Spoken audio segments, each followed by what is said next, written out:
Hello, good evening to all of you. आप सभी का लेट्स क्रैक यूपीएससी अकेडमी में स्वागत है। तो चलिए हम स्टार्ट करते हैं। जैसे कि मैं बताऊं कि आपको डेली मैं बोलता हूं, तो कुछ चीज़ें हैं जो हमारे इसी प्लेटफॉर्म पे हैं। तो जैसे कि हमारा सबसे बड़ा प्लेटफॉर्म बनकर उभरा है भारत का, इसके साथ साथ आप देखोगे तो इसी में कुछ चीज़ें आपको उपलब्ध करवाई जाएंगी। जैसे कि मेरा नाम देवी सिंह है, मैं हिस्ट्री ऑप्शनल पॉलिटी के लिए पीटी और इंडियन इकोनॉमी पढ़ाता हूँ। हमारे कुछ और एजुकेटर हैं जिनसे जुड़कर आप पढ़ाई कर सकते हो। साथ ही साथ इसमें कॉम्प्रहेंसिवली सिलेबस कवर किया गया है। इसमें हमारे पास प्लस आइकॉनिक और ऑप्शनल का प्लान है, जो कि मैं डेली बोलता हूँ, आपको 10% डिस्काउंट प्राप्त होगा। इसके साथ साथ मैं और बताऊं आपको, तो जैसे कि कुछ हमारे बैचेज स्टार्ट हैं जो 6 मंथ, 1 साल 2 साल के लिए डेडिकेटेड हैं। इनसे जुड़ के आप अपनी पढ़ाई को बेहतर कर सकते हो। तो हम एक बार वापस चलते हैं। जैसे कि मैंने आपको बताया है कि आज हमारा जो नया चैप्टर है वो मनी मार्केट है। क्या है? Money market. मनी मार्केट भैया, मनी मार्केट है तो पहले तो आपको मनी को ही जानना चाहिए। क्या है मनी मार्केट? इसको हिंदी में मुद्रा बाजार कहते हैं। मुद्रा बाजार कहते हैं। तो आप पहले क्या जानो? मुद्रा जानो कि ये मुद्रा क्या है। अगर आप मुद्रा ही नहीं जान पाएंगे तो फिर क्या है? तो देखो, जो मनी मार्केट है, इसको ये करीब 1.5 घंटे का लेक्चर होगा। छोटा लेक्चर है, लेकिन इस बार यूपीएससी ने यहाँ से क्वेश्चन पूछा था, मुद्रा किसे कहते हैं। आपको मुद्रा जानना जरूरी है पहले। मुद्रा किसे कहते हैं? मुद्रा किसे कहते हैं? किसे कहते हैं? ठीक है। तो मुद्रा किसे कहते हैं ये जानना जरूरी है। देखो, मुद्रा जो सभी प्रकार के, ध्यान रखिए, जो सभी प्रकार के व्यवहारों को, जिनमें से ऋण भी शामिल हो, तो इनको पूरा करने में जो भुगतान के माध्यम के रूप में सामान्यतया स्वीकार की जाती हो, सामान्यतया स्वीकार करी जाती हो। मतलब सभी प्रकार के व्यवहारों को आप जैसे ये कह सकते हो कि भुगतान के माध्यम के लिए ये स्वीकार करी जाती हो, इसको मुद्रा कहा जाता है। इसको क्या कहा जाता है? मुद्रा कहा जाता है। देखो, मुद्रा बहुत शक्तिशाली है, पर मुद्रा से ये समृद्धि, जो इकोनॉमिक ग्रोथ, इसको नहीं खरीदा जा सकता।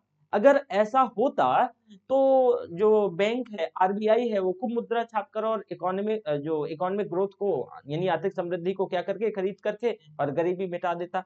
तो ऐसा नहीं है, तो ध्यान रखिएगा। क्योंकि अगर ज्यादा पैसा छपेगा, जो कि हम आगे डिटेल से बात करेंगे, तो हमारी इकोनॉमी पैरेलल कर जाएगी। क्या कर जाएगी? पैरेलल कर जाएगी। तो आपने मुद्रा समझा कि क्या कार्य है, मतलब कि व्यवहार के रूप में सामान्यतः इसको स्वीकार किया जाए। किसी भी व्यवहार के रूप में, किसी भी व्यवहार के रूप में, व्यवहार के रूप में सामान्यतः स्वीकार करी जाए, सामान्यतया स्वीकार की जाए, स्वीकार की जाए। ध्यान रखिएगा। अब मुद्रा के कार्य, ध्यान से अगला सुनिएगा। मुद्रा के क्या कार्य हैं? मुद्रा के कार्य, मुद्रा के कार्य। अब मुद्रा के ऐसे तो है नहीं, कुछ तो कार्य होंगे। तो मुद्रा के कार्यों की अगर बात करें, तो जैसे हम बात करेंगे तो विनिमय का माध्यम, ये क्या है? विनिमय का माध्यम है। विनिमय का माध्यम है। कल जब मैं लेक्चर ले रहा था तो मैंने मॉनेटरी पॉलिसी के अंदर बताया था, तो विनिमय का माध्यम, विनिमय का माध्यम। दूसरा अगर हम बात करें तो मूल्य का मापक, मेजरमेंट, मूल्य का, मूल्य का मापक, मूल्य का मापक। ठीक है। अब मुद्रा के ये मुख्य कार्य हैं, ध्यान रखिएगा। ये क्या है? मुख्य कार्य हैं। मुद्रा के कुछ और कार्य हैं जो गौण कार्य हैं। क्या है? जो गौण कार्य हैं। तो गौण कार्य देख लो भैया, मुद्रा के गौण कार्य क्या है? गौण कार्य क्या है? तो जैसे मूल्य का संचय, मूल्य का संचय, मूल्य का संचय, ये इसका गौण कार्य है। ठीक है। उपभोक्ता को अधिकतम संतुष्टि देने का साधन भी है। ठीक है। ये उपभोक्ता को अधिकतम संतुष्टि देने का साधन है। और मूल्य का हस्तांतरण, मूल्य का हस्तांतरण, हस्तांतरण, मूल्य का हस्तांतरण। ठीक है। तो ये मुद्रा के कार्य हैं। आपने यहां तक चीजों को देखा। अब आप देखो कि सबसे पहले हमें इसमें, मैं तरलता का नाम लूंगा, और तरलता में बहुत मॉनेटरी पॉलिसी में बताया, ये जो पूरा चैप्टर था बैंकिंग सिस्टम में आपको बताया। तो जरा ये तरलता क्या होता है, तरलता को जानना जरूरी है। तरलता, तरलता, अगर हम सिंपल वर्ड में कहें तरलता को, यानी लिक्विडिटी इसको बोलते हैं। अच्छा, क्या लिख गया? तरलता है ना, लिक्विडिटी। ठीक है ना, ये तरलता नहीं है, तरलता है, लिक्विडिटी है ना, तरलता।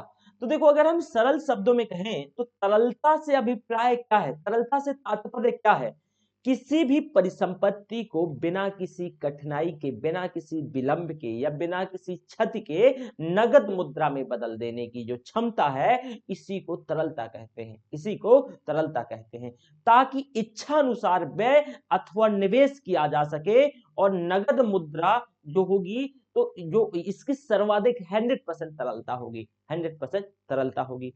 मतलब आप कह सकते हो कि जो तरलता से अभिप्राय है, तरलता का जो मतलब है, अभिप्राय है, तरलता का अभिप्राय क्या है कि किसी भी, ध्यान रखिएगा, तरलता का अभिप्राय किसी भी परिसंपत्ति को, किसी भी परिसंपत्ति, एसेट्स, परिसंपत्ति, परिसंपत्ति, परिसंपत्ति को बिना विलंब के, ध्यान से सुनिएगा, बिना विलंब के, बिना विलंब के, बिना कठिनाई के, बिना कठिनाई के, बिना कठिनाई के साथ बिना क्षति के, बिना क्षति के, बिना कठिनाई के, बिना क्षति के, अगर इसको नगद मुद्रा में, अगर इसको नगद मुद्रा में, नगद मुद्रा में बदल दिया जाए, बदल दिया जाए, नगद मुद्रा में बदल दिया जाए, इसी को तरलता, इसी को लिक्विडिटी कहते हैं,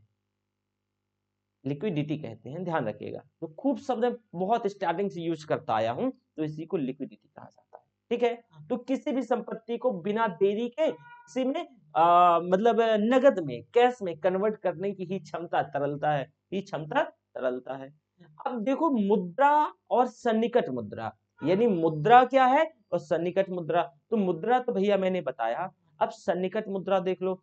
तो देखो अनेक प्रकार के तरल परिसंपत्तियों जो कि तरलता का गुण रखती हैं, जो कि तरलता का गुण रखती हैं, लेकिन ये स्पष्ट रूप से किसी इसको मुद्रा नहीं कहेंगे, ध्यान रखिएगा। ऐसी कई परिसंपत्तियां हैं जो तरलता का गुण तो रखती हैं, लेकिन स्पष्ट रूप से इनको तरलता नहीं कहेंगे। यह मुद्रा की तरह होती हैं, ये रुपए पैसे की तरह होती हैं, इनको सन्निकट मुद्रा क्या कहते हैं, नियर मनी या क्वाजी मनी कहते हैं, नियर मनी या क्वाजी मनी। तो इसको सन्निकट मुद्रा, सन्निकट मुद्रा मतलब मुद्रा की तरह, सन्निकट मुद्रा, सन्निकट मुद्रा का मतलब नियर मनी, यानी नियर मनी, नियर मनी ये पैसा तो है, मतलब पैसे के रूप में तो है, रुपए के रूप में तो है, रुपए की ही तरह तो ये एक्ट करती हैं, लेकिन रुपए नहीं है, पैसे नहीं है, करेंसी नहीं है। मतलब इनकी तरलता वैसी नहीं है जैसे कि कैश की है, इनकी तरलता वैसी नहीं है जैसे कि कैश की है। तरलता का गुण तो है, लेकिन स्पष्ट रूप से ये मुद्रा नहीं है। तरलता का गुण तो रखती है ये मुद्रा, जो नियर मनी है, ये तरलता का गुण तो रखती है, गुण तो रखती है, लेकिन स्पष्ट रूप से मुद्रा नहीं है, स्पष्ट रूप से मुद्रा नहीं है, स्पष्ट रूप से मुद्रा नहीं है। जैसे फॉर एग्जांपल, ये भी तो जैसे डीडी, आप बैंक में डीडी जाके बनवाते हो ना, तो ये काम मुद्रा है, ठीक है। ये क्या है, स्पष्ट रूप से मुद्रा नहीं, लेकिन मुद्रा की तरह कार्य करती है कि नहीं करती है, तो इसको सन्निकट मुद्रा कहते हैं। इसको क्या कहते हैं, सन्निकट मुद्रा या क्वाजी मनी इंग्लिश में, या नियर मनी कहा जाता है, क्वाजी मनी या नियर मनी कहा जाता है। देखो मुद्रा और सन्निकट मुद्रा के बीच अगर आप भेद की बात करें, तो देखो जो व्यवहारिक रूप से अगर हम बात करते हैं, तो जो सिक्का है, कॉइन्स है, नोट्स है, ये सभी क्या है, ये सभी मुद्रा है, ये सभी मुद्रा है। मान लो कि एक तरफ मुद्रा आपसे पूछा जाए और एक तरफ सन्निकट मुद्रा, मतलब मुद्रा की तरह, सन्निकट, सन्निकट मुद्रा, मुद्रा की तरह। तो ये जो मनी और ये सन्निकट मुद्रा, आप देखोगे ये जो मनी मुद्रा की बात करें, तो अगर ये जो मुद्रा है, तो ये एक्चुअल में आप देखोगे कि व्यवहारिक रूप से, अगर फॉर एग्जांपल बोले जैसे कॉइन्स, कॉइन्स ये मुद्रा हुआ, करेंसी, हार्ड करेंसी, अभी हार्ड करेंसी, हॉट करेंसी बताऊंगा, ठीक है। करेंसी ये मुद्रा हुआ, ये क्या हुआ, मुद्रा हुआ। बैंकों में जो जमा राशि, ये मुद्रा हुआ, बैंकों में जो जमा राशि है, ये क्या हुआ, बैंकों में जमा राशि, जमा राशि ये मुद्रा हुआ। लेकिन सन्निकट मुद्रा, जैसे कि आप सन्निकट मुद्रा, ये वैसी परिसंपत्तियां जो मतलब ये परिसंपत्तियां तो हैं सन्निकट मुद्रा के अंतर्गत, लेकिन वैसी जिनकी तरलता ये मुद्रा की तरह है लेकिन मुद्रा नहीं, जैसे डीडी, मैंने एग्जांपल बताया, डीडी डिमांड ड्राफ्ट इत्यादि। ठीक है, तो आपने ये चीज देखा। अब मुद्रा के कार्य जैसे मूल्य का मापक करना, देखो मुद्रा ही वह इकाई है जिसके रूप में सभी वस्तुओं और सेवाओं के मूल्य की माप करी जाती है। तो मुद्रा का कार्य क्या है? मुद्रा को मापना। इसका कार्य क्या है? मुद्रा को क्या करना? मापना, मूल्य का मापक करना, मूल्य का मापक करना, मापक करना। मतलब क्या है मूल्य का मापक? कि मुद्रा ही यह एक ऐसी यूनिट है, मुद्रा ही एक ऐसी इकाई है जिसके रूप में सभी वस्तुओं और सेवाओं के मूल्य में, जिसके रूप में सभी वस्तुओं और सेवाओं के मूल्य में मूल्य को मापा जाता है।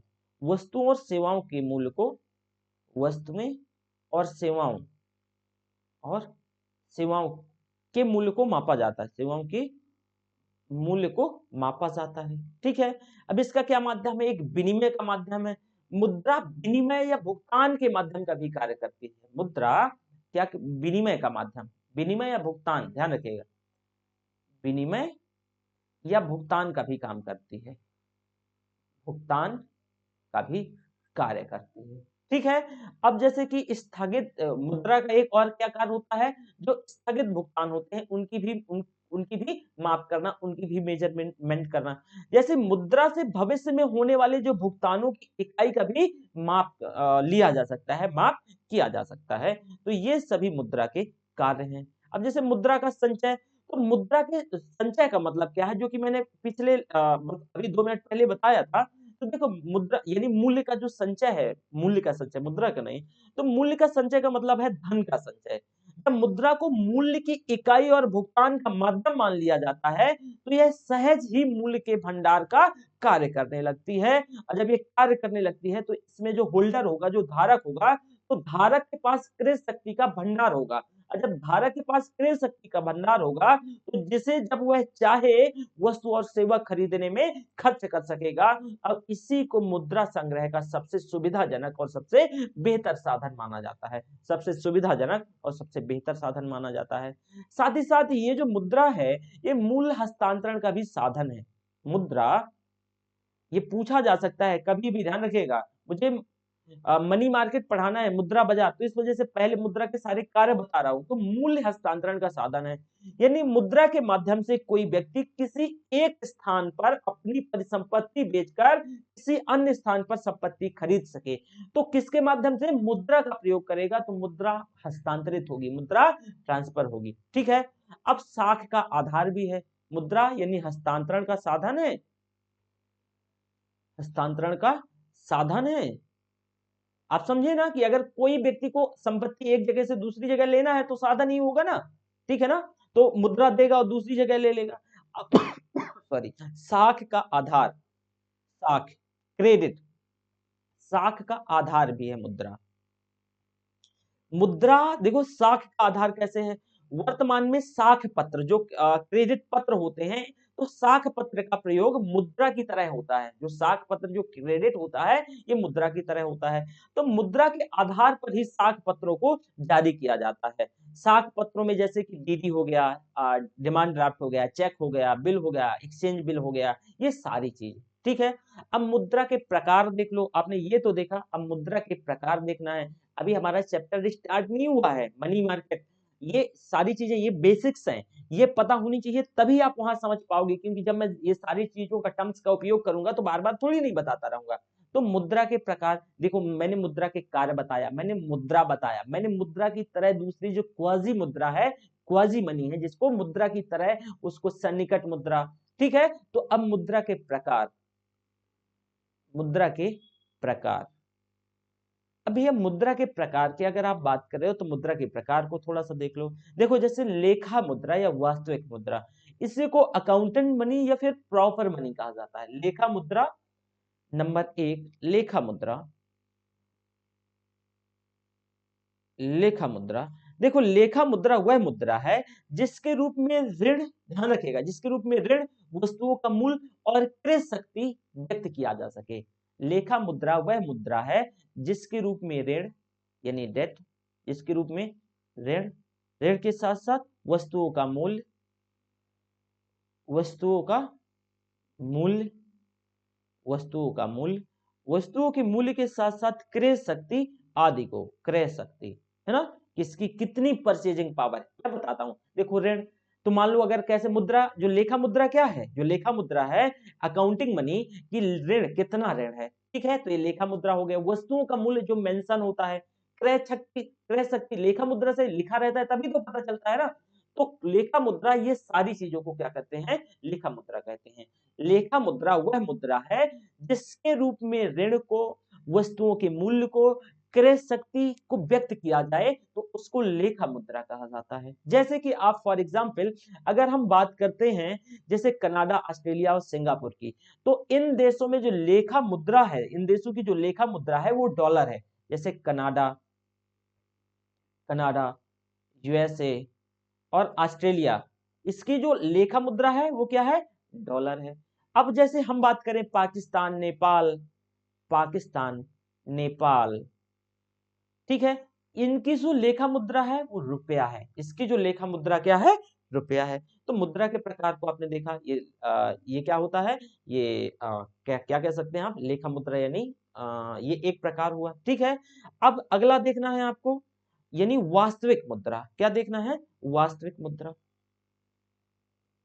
देखो, जबकि वास्तविक मुद्रा वह मुद्रा होती है जो वास्तव में व्यवहार या नोटों और सिक्कों के प्रचलन में होती है, ठीक है, वास्तविक मुद्रा। दूसरा प्रकार आप देखो, वास्तविक मुद्रा क्या है, वास्तविक मुद्रा, वास्तविक मुद्रा वह मुद्रा होती है जो वास्तव में व्यवहार में, नोटों में, सिक्कों के रूप में प्रचलन में हो। वास्तविक मुद्रा वह मुद्रा होती है जैसे कि नोटों में, सिक्कों में, सिक्कों में प्रचलन में हो, सिक्कों में प्रचलन में हो, व्यक्त की जा सके, प्रचलन में हो। जैसे कि 2000 रुपए का कागजी नोट, 2000 रुपए का कागजी नोट, ये क्या है, ये वास्तविक मनी है, रियल मनी है, ये वास्तविक मनी है, ठीक है। अब आगे देखिएगा, वैधानिक मुद्रा नंबर 3, लीगल टेंडर कहा जाता है इसको, वैधानिक मुद्रा, वैधानिक मुद्रा। देखो भैया, वैधानिक मुद्रा क्या है, वैधानिक मुद्रा वह मुद्रा होती है जो सरकारी आज्ञा पत्र पर चलन में आती है, जो सरकारी आज्ञा पत्र पे चलन पे आती है। आपको हर हाल में से एक्सेप्ट करना होगा। अगर आप एक्सेप्ट करने के लिए बाध्य हैं, अगर आप एक्सेप्ट नहीं करते हैं तो आपको दंड, आपके लिए दंड की व्यवस्था करी जाएगी, आपके लिए दंड की व्यवस्था करी जाएगी। ये मान के चला जाएगा कि आप जो रिजर्व बैंक ऑफ इंडिया है या भारत सरकार है, उसकी सॉवरेनिटी को, उसकी संप्रभुता को चैलेंज कर रहे हो। तो वैधानिक मुद्रा अर्थात लीगल टेंडर, इसको लीगल टेंडर इंग्लिश में कहते हैं, legal, legal tender. Legal tender समझा ना, लीगल टेंडर क्या है, ये जो वैधानिक मुद्रा मतलब वह मुद्रा जो सरकारी आज्ञा पत्र पे चलन में आती है, ये सरकारी आज्ञा पत्र पे, जैसे सरकारी आज्ञा पत्र, आज्ञा पत्र, सरकारी आज्ञा पत्र पर चलन में आती है, चलन में आती है, आती है। फॉर एग्जाम्पल, जैसे कि अगर हम वैधानिक मुद्रा की बात करें तो वर्तमान में लगभग सभी देशों की जो मुद्रा है वो वैधानिक मुद्रा है। जितनी भी मुद्रा, डॉलर, रुपया, जैसे कि भारत की बात कर लो, ठीक है, तो हमारे यहाँ जैसे रुपया, ये नोट, ये वैधानिक मुद्रा है। ये क्या है, 20 का नोट, 50 का नोट, 100 का नोट, एक्सेट्रा, ईटीसी, ये सभी क्या है, वैधानिक मुद्रा है, जो सभी देशों में जो चल रही है, ये क्या है, वैधानिक मुद्रा है। अब ऐच्छिक मुद्रा, यह साख है, इसको साख मुद्रा या ऐच्छिक मुद्रा या क्रेडिट मनी या क्या कहते हैं, ऑप्शनल ऐच्छिक मुद्रा। ध्यान रखिएगा, ये सभी प्रकार है मुद्रा के। ऐच्छिक मुद्रा, ये ऐच्छिक मुद्रा अर्थात इसको साख मुद्रा भी कहा जाता है, साख मुद्रा कहा जाता है। देखो, साख मुद्रा या ऐच्छिक मुद्रा एक ही चीज है। देखो, यह वह मुद्रा होती है जिसे भुगतान के रूप में स्वीकार करना, मतलब पूर्णतः वो ना हो कि आप बाध्य ना हो, भुगतान के रूप में स्वीकार करना, भुगतान प्राप्तकर्ता के लिए उसकी इच्छा पे निर्भर करे, ये बाध्य ना हो, ऐच्छिक मुद्रा वो मुद्रा होती है जो भुगतान प्राप्तकर्ता प्राप्तकर्ता की इच्छा पर इच्छा पर है कि वो प्राप्त करेगा कि नहीं प्राप्त करेगा। जैसे फॉर एग्जाम्पल तो देना जरूरी है, जैसे हुंडी ले या नहीं ले उसका मन, ठीक है। प्रतिज्ञा पत्र ले या ना ले उसके ऊपर है। विनिमय पत्र बस ये जान लो, ये जो ऐच्छिक मुद्रा है कि ये मुद्राओं का रूप है, उसका मन है तो लेगा, नहीं मन है तो नहीं लेगा। प्रतिज्ञा पत्र कोई भी अगर बैंक जारी कर दे कि लो ये अगर लेके चले जाओ और ये हमारा चलेगा, हमारी इतनी क्रेडिट है, इसी वजह से इसको क्रेडिट मनी भी तो कहा जाता है ना, इसी वजह से इसको साख मनी कहा जाता है।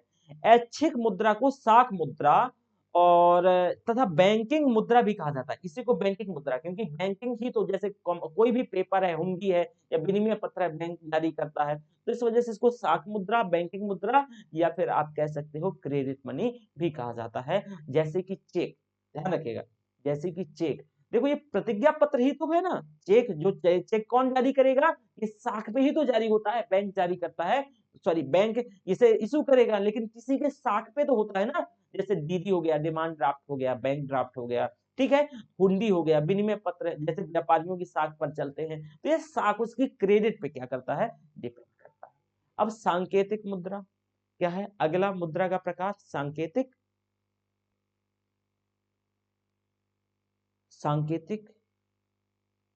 देखो परेशान नहीं होना, अभी ये चैप्टर स्टार्ट नहीं हुआ है, ये चैप्टर अभी स्टार्ट नहीं हुआ है, 10 मिनट में ये चैप्टर स्टार्ट होगा, पूरा कर लेंगे। यहाँ से क्वेश्चन हर साल पूछा जाता है पीटी में, ध्यान रखिएगा, हर साल क्वेश्चन पूछा जाता है, इस साल भी पूछा गया कॉमर्शियल पेपर से, चेक करिएगा, और इस डिटेल से सभी को बताऊंगा। इस चैप्टर से पहले ये सारी चीजें बताना जरूरी है, क्योंकि वो चैप्टर तभी उसके लिए बेस का काम करेगा।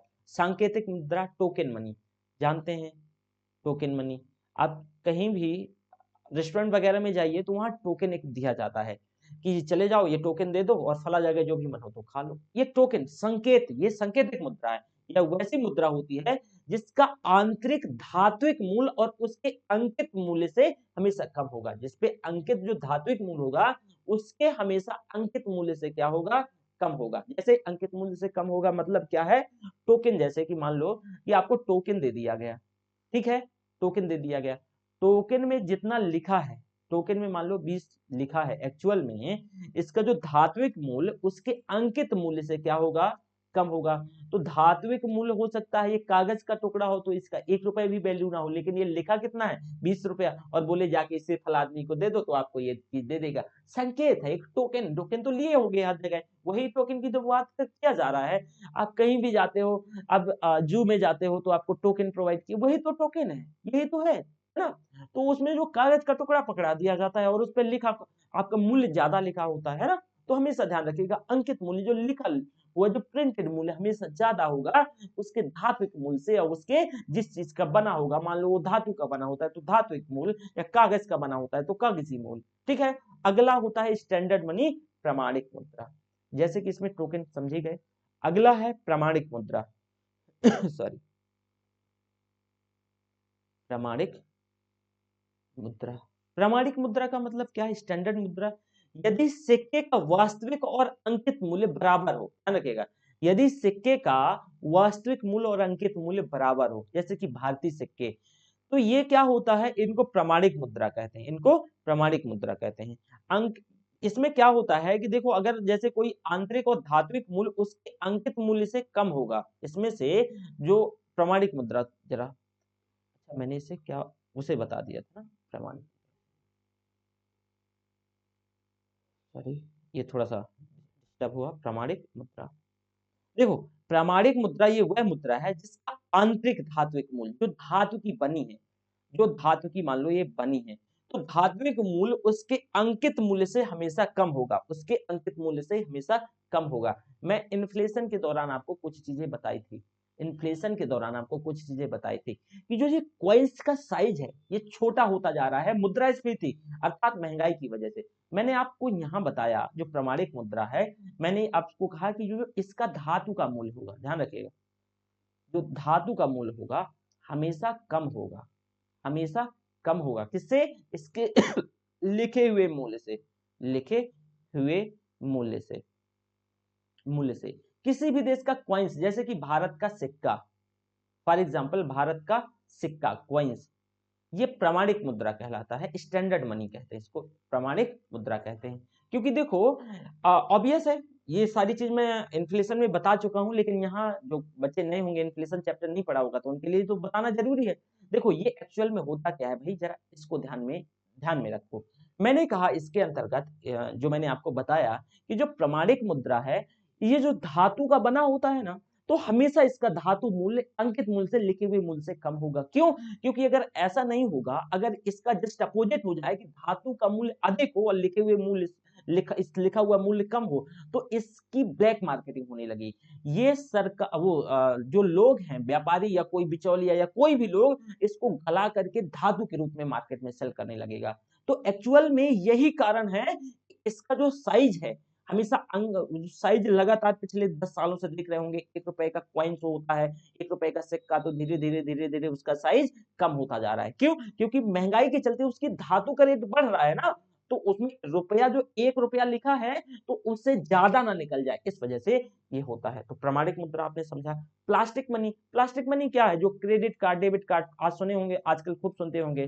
तो विभिन्न प्रकार के जो बैंक हैं या कोई वित्तीय संस्थान है, ये डेबिट कार्ड, क्रेडिट कार्ड जारी करते हैं, वही क्या है? ये प्लास्टिक मनी है। इसके माध्यम से आप, इस कार्ड के माध्यम से आप कहीं भी क्या कर सकते हैं? निकाल सकते हैं पैसा और कहीं भी खरीदारी कर सकते हैं। ठीक है।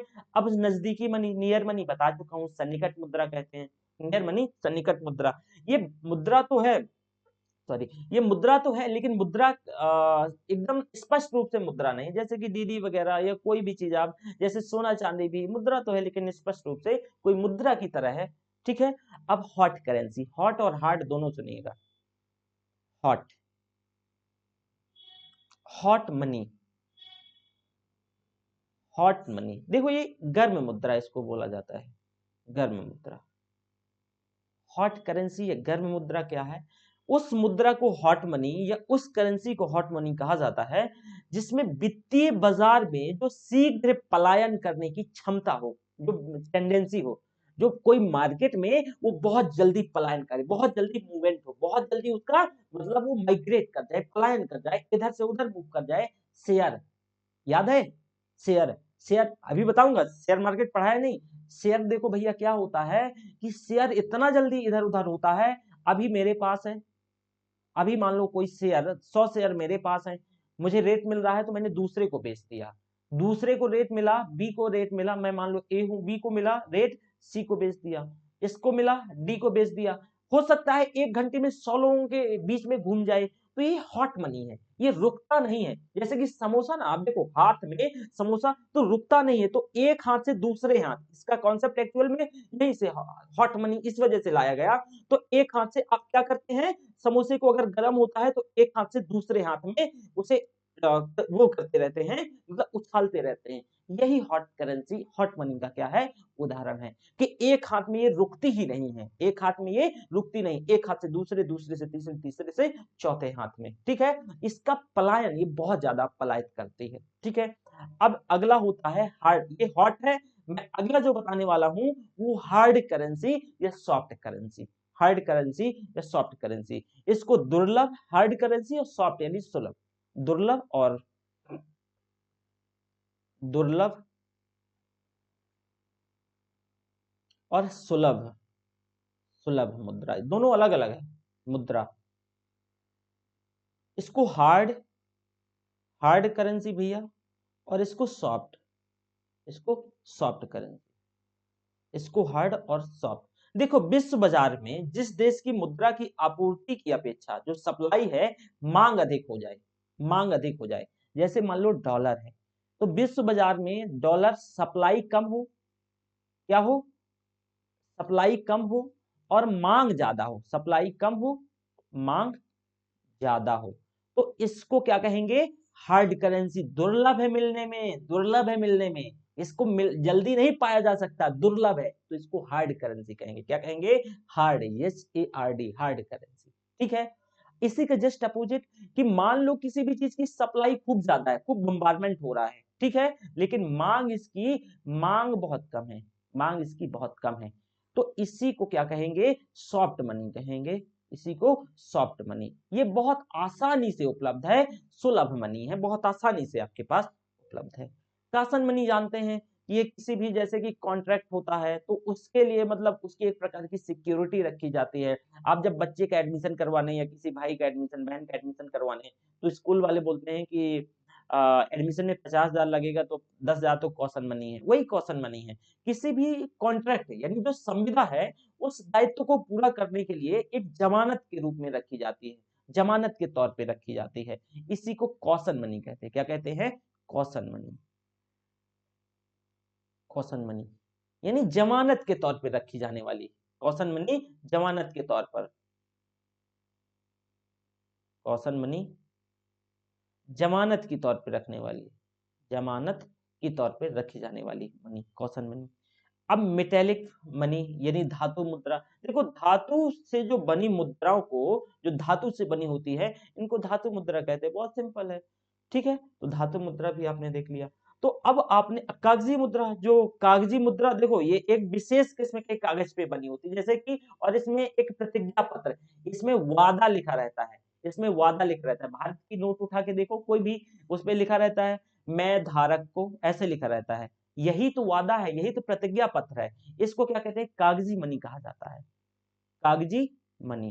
ध्यान रखिएगा, कागजी मनी, इसमें क्या लिखा रहता है, मैं धारक को, मैं धारक को 20 रुपए, 20 रुपए अदा करना, अदा अदा करने का वचन देता हूं, वचन देता हूं। ये कौन, ये आरबीआई, आरबीआई या उससे संबंधित अधिकारी। तो इस चीज ये इसको कागजी मनी कहा जाता है। ये एक विशेष प्रकार के कागज में क्या करी जाती है, ये लिखित प्रतिज्ञा पत्र। तो चलो अब हम स्टार्ट कर लेते हैं अपना चैप्टर। ये सारा बेस था उस चैप्टर को पढ़ने के लिए, ये मनी मार्केट को पढ़ने के लिए। तो बेस जब तक ये सारी चीज समझ आ गई, अब तो आप बस 1 घंटे का चैप्टर रह गया है और यहाँ से क्वेश्चन पूछा जाना है। 1 घंटे में पीटी के लिए एक क्वेश्चन आपको मिल रहा है। ओके, तो चलो हम देख लेते हैं। हेलो, तो आज हमें ना इंडियन इकोनॉमी में हमारे 3 चैप्टर कंप्लीट हो गए हैं। इस मैराथन के अंतर्गत हमें एक चैप्टर और क्या करना है, पढ़ना है। तो करीब हमारा 30% इकोनॉमी पीटी और मेंस के लिए कंप्लीट हो जाएगा, पीटी और मेंस के लिए कंप्लीट हो जाएगा। कितना, 30%। देखिए इंडियन इकोनॉमी मेरी तरफ से पूरी गारंटी है, मैं आपको स्टैम्प पेपर में लिख के दे दूंगा कि इंडियन इकोनॉमी में आप 90% क्वेश्चन टैकल करने में सक्षम होंगे। लेकिन आपके साथ दो चीजें, दो शर्तें लागू होंगी। पहली शर्त तो आपको ये पूरी करनी होगी कि आपको पूरी क्लास यानी करीब इसमें 150 घंटे का, तो करीब 150 लेक्चर आएगा। तो ये मैराथन का है, तो मैराथन के करीब 5 लेक्चर आएंगे, 15-15 या 20-20 घंटे के। ठीक है, इसके साथ साथ पूरा क्लास नोट्स कम से कम 3 बार और 2 बार कम से कम या मिनिमम 1 बार लेक्चर तो देखना है। बाकी मेरी गारंटी है आपके पीटी को क्वालिफाई करवाने की। मैं और भी सब्जेक्ट जैसे ऑप्शनल हिस्ट्री और पॉलिटी पीटी के लिए पढ़ाता हूँ। तो चलो हम देख लेते हैं, हमें आज मनी मार्केट पढ़ना है। तो हमने क्या क्या 3 चैप्टर मैंने बताया, जैसे हमारा इंट्रो हुआ था, फिर दूसरा चैप्टर था इन्फ्लेशन, है ना, इन्फ्लेशन। और तीसरा चैप्टर था हमारा मॉनेटरी पॉलिसी, मॉनेटरी पॉलिसी। अब हमारा जो चौथा चैप्टर है मनी मार्केट, मनी मार्केट। देखो मनी मार्केट को मुद्रा बाजार कहते हैं, मुद्रा बाजार कहते हैं। तो जरा आपको सुनना है भैया कि ये मनी मार्केट मुद्रा बाजार है क्या। तो चलो हम यहीं से स्टार्ट कर लेते हैं बिना कोई टाइम लॉस किए। ठीक है, तो देखो मुद्रा बाजार के अंतर्गत, जो ये मुद्रा बाजार आप देख रहे हो, इसके अंतर्गत कम अवधि का ऋण लिया दिया जाता है। इसके अंतर्गत शॉर्ट टर्म, क्या, शॉर्ट टर्म, शॉर्ट टर्म का डेट, ऋण, ऋण लिया दिया जाता है, लिया दिया जाता है। शॉर्ट टर्म समझे कि मतलब कम अवधि का शॉर्ट टर्म का ऋण लिया दिया जाता है इसके अंतर्गत।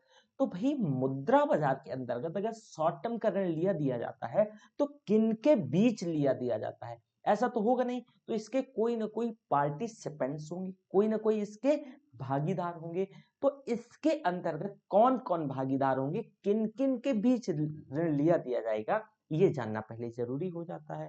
तो देखो मुद्रा बाजार की अगर बात करें तो सारी चीजों को आरबीआई हैंडल करेगी, नियम यही जारी करेगी। तो एक इसका सबसे पहला जो पार्टिसिपेटर है वो रिजर्व बैंक ऑफ इंडिया अर्थात क्या होगा, आरबीआई होगा। दूसरा पार्टिसिपेटर्स होगा इसका, अगर हम दूसरे पार्टिसिपेटर्स की बात करते हैं, ऑल बैंक्स, सभी बैंक्स। किसको छोड़ के? यहाँ एक बैंक से नहीं होगा, ध्यान रखिएगा, यहाँ पे एक बैंक से नहीं होगा, यानी आरआरबी। तो except to RRB, except to RRB, RRB यानी रीजनल रूरल बैंक, आरआरबी। ठीक है, आपको परेशान नहीं होना है, मैं बैंकिंग सेक्टर इसके बाद स्टार्ट करूंगा तो उसमें सारा सब कुछ पढ़ाऊंगा। इसका जो तीसरा पार्टिसिपेंट होगा वो होगा भारत में अन्य वित्तीय संस्थान, क्या है, अन्य फाइनेंशियल इंस्टीट्यूशन, जैसे कि बीमा कंपनी, जैसे कि बीमा कंपनी यानी इंश्योरेंस कंपनी, बीमा कंपनी, या फिर mutual fund company, mutual fund company, ये इसके पार्टिसिपेंट होंगे। अभी और इसके पार्टिसिपेंट होंगे, जैसे कि हम बात करें तो उच्च श्रेणी के औद्योगिक इकाइयां, ये उच्च श्रेणी की, इनका कुछ तो मापांक होगा, तो उच्च श्रेणी की, उच्च श्रेणी की औद्योगिक इकाइयां, औद्योगिक, औद्योगिक इकाइयां, इकाइयां। अगला मापांक होगा इसका आम निवेशक, सॉरी अगला पार्टिसिपेंट होगा इसका आम निवेशक, जनरल इन्वेस्टर जैसे हम लोग, तो आम निवेशक, आम निवेशक। तो ये सभी इसके क्या होंगे, ये इसके पार्टिसिपेंट, ये सभी भागीदार होंगे, भागीदार होंगे। तो इन सभी भागीदारों के बीच मुद्रा बाजार के अंतर्गत 365 दिन, 365 दिन से कम का क्या किया जाएगा, ऋण लिया दिया जाएगा, 365 दिन से कम का ऋण लिया दिया जाएगा। किसके अंतर्गत? मुद्रा बाजार के अंतर्गत, मनी मार्केट। इन भागीदारों के बीच जितने भी मैंने भागीदार बताए, ठीक है। तो जरा अब हम डिटेल से आगे डिस्कस करते हैं। देखो भैया, पहला क्या है कि यदि इन पार्टिसिपेंट्स के बीच यदि ऋण की जो परिपक्वता की अवधि, मान लो कोई अगर ऋण देता है तो यहाँ इसकी अगर मैच्योरिटी पीरियड, इसकी जो परिपक्वता की अवधि अगर एक दिन तक की हो, कितनी, 24 घंटे की हो, एक दिन की हो, तो इसको ओवरनाइट कॉल मनी कहेंगे। क्या कहेंगे? Overnight call money. दोबारा सुनिएगा, मैंने कहा देखो इसके इतने पार्टिसिपेंट थे, आरबीआई था, ठीक है, अन्य बीमा वित्तीय संस्थान, फाइनेंशियल इंस्टीट्यूशन थे, सभी बैंक थे, एक्सेप्ट टू आरआरबी बैंक्स थे। तो मान लो, और जनरल निवेशक यानी आम निवेशक भी था, जनरल इन्वेस्टर्स था। तो इनके बीच जो ऋण लिया दिया जाएगा, अगर इनके बीच ऋण लिया दिया जाता है, अभी मैं बताऊंगा कौन ऋण ले सकता है कौन नहीं। तो मान लो ये इधर आरबीआई है और ये बैंक है, ये बैंक है। तो अगर इनके बीच एक दिन का ऋण लिया दिया जाता है, जिसका टाइम पीरियड एक दिन मात्र होता है, 1 डेज, 1 डेज होता है, तो इसको क्या कहा जाएगा? Overnight call money, overnight, overnight call money कहेंगे इसे, ओवरनाइट कॉल मनी। पूरा याद हो जाना चाहिए, याद होता जाएगा, ठीक है। देखिए कॉन्सेप्ट समझिएगा, अपने आप ये याद होता जाएगा, ओके। दूसरा होगा, अगर मान लो इस ऋण का अवधि, मेच्योरिटी पीरियड इन्हीं पार्टिसिपेंट्स के बीच, ध्यान रखिएगा, अगर एक दिन से ज्यादा, क्या हो, एक दिन से ज्यादा, ज्यादा और 14 दिन तक का, अप टू 14 डेज, 14 दिन तक का, 14 दिन तक का, तो आप देखोगे इसको क्या कहा जाएगा? Short term notice money. इसको क्या कहा जाएगा? Sorry, short term notice money. इसको short term notice money, notice money, short term notice money. क्या कहा जाएगा? शॉर्ट टर्म नोटिस मनी कहा जाएगा। यदि मान लो परिपक्वता की अवधि अगर यदि परिपक्वता की अवधि 14 दिन से अधिक, यानी मान लो जो यही परिपक्वता की अवधि है 14 दिन से अधिक की हो, कितनी, 14 दिन से अधिक की हो, और 1 साल से, ध्यान रखिएगा 365 दिन की बराबर, 365 दिन की बराबर या इससे कम की हो, तो इसको, इसके अंतर्गत मतलब जो ऋण की परिपक्वता की अवधि जो पार्टिसिपेंट्स के बीच लिया जाएगा, तो इसको क्या कहेंगे, इसको टर्म मनी कहेंगे। ध्यान रखिएगा, इसको टर्म मनी कहेंगे। अब देखो दोबारा से मैं अब बताना, यहां मैं इसको हाईलाइट भी करता चल रहा हूं, है ना, इसको मैं हाईलाइट भी कर देता हूं। देखो मैंने ये बताया इसके अंतर्गत कि जो टर्म मनी है, टर्म मनी मतलब इसका जो टाइम पीरियड होगा इनके पार्टिसिपेंट्स भागीदारों के बीच, वो 14 दिन से ऊपर और 365 दिन तक का हो सकता है। 365 दिन से कम या इतने दिन तक का हो सकता है। वहीं एक इसको क्या कहेंगे, टर्म मनी कहेंगे, इसको टर्म मनी कहेंगे। अगर इन्हीं पार्टिसिपेंट्स के बीच 1 दिन से ज्यादा ऋण लिया जाए और 14 दिन तक का ऋण लिया जाए, तो इसको शॉर्ट टर्म नोटिस मनी कहेंगे। क्या कहेंगे, शॉर्ट टर्म नोटिस मनी कहेंगे। इसी के जस्ट अपोजिट देखिए कि जितने भी पार्टिसिपेटर्स, जैसे आरबीआई हो गया, आरबीआई के साथ सभी फाइनेंशियल इंस्टीट्यूशन हो गए, बैंक्स हो गए, जनरल इन्वेस्टर्स हो गया, और उच्च किस्म की औद्योगिक इकाई इंडस्ट्रियल यूनिट्स हो गई, ठीक है। तो अगर ये सभी हो, इन पार्टिसिपेंट्स के बीच ऋण लिया दिया जाता है और इसकी अवधि मात्र 24 घंटा होती है, 1 दिन होती है, तो इसको ओवरनाइट कॉल मनी कहा जाएगा। क्या कहा जाएगा, इसको ओवरनाइट कॉल मनी, ठीक है। तो आपने यहां तक देखा कि जो ऋण है वो ऐसे मतलब ये जो 3 कैटेगरी में मनी मार्केट के अंतर्गत ऐसे लिया जाएगा। अब आपको अगली जो जरूरी चीज है यहां समझने योग्य, आप इसे जरा ध्यान से दोबारा से देखिए। देखो, मैंने अब बताया आपको कि देखो मनी मार्केट के अंतर्गत जितना भी ऋण लिया दिया जाएगा, मनी मार्केट के अंतर्गत जितना भी ऋण लिया दिया जाएगा, तो जो इसका इंटरेस्ट रेट होगा, जो इसका क्या होगा, इंटरेस्ट रेट होगा, वो 2 चीज पे डिपेंड करेगा, 2 चीज पे डिपेंड करेगा। किस पे, एक डिमांड और सप्लाई, और दूसरा गुडविल। गुडविल मतलब छवि पे, आपकी क्या छवि है अर्थव्यवस्था में, या लोगों के बीच या पार्टिसिपेंट्स के बीच क्या छवि है। अगर आपकी छवि प्राइम बरोबर की तरह होती है तो आपको ऋण सस्ता मिलेगा। प्राइम बरोबर मैं बता चुका हूं money market, sorry monetary policy जब मैं पढ़ा रहा था। लेकिन अगर आपकी सब छवि सब प्राइम बरोबर की तरह होती है तो फिर आपके साथ समस्या होगी, आपको ऋण जो है इंटरेस्ट रेट है वो महंगा मिलेगा। मान लो अगर डॉलर, सॉरी जो रुपया है, अगर इसकी सप्लाई बहुत अधिक होगी तो जो इंटरेस्ट रेट होगा सप्लाई अधिक होने से इंटरेस्ट रेट कम होगा। लेकिन अगर सप्लाई बहुत कम है तो इंटरेस्ट रेट ज्यादा होगा, इंटरेस्ट रेट ज्यादा होगा। उदाहरण से समझिए, देखो जैसे कि ये आरबीआई है, रिजर्व बैंक ऑफ इंडिया है, ठीक है, और ये बैंक है, बैंक ए बी सी और डी ई, ए बैंक, बी बैंक, सी, डी और ई। अब इनको पैसे की जरूरत है, इन बैंकों को पैसे की जरूरत है। अब मान लो अर्थव्यवस्था में पैसे की कमी है, अर्थव्यवस्था में पैसे की कमी है, मतलब पैसे की क्या है देखी जा रही है, कमी देखी जा रही है, कमी देखी जा रही है।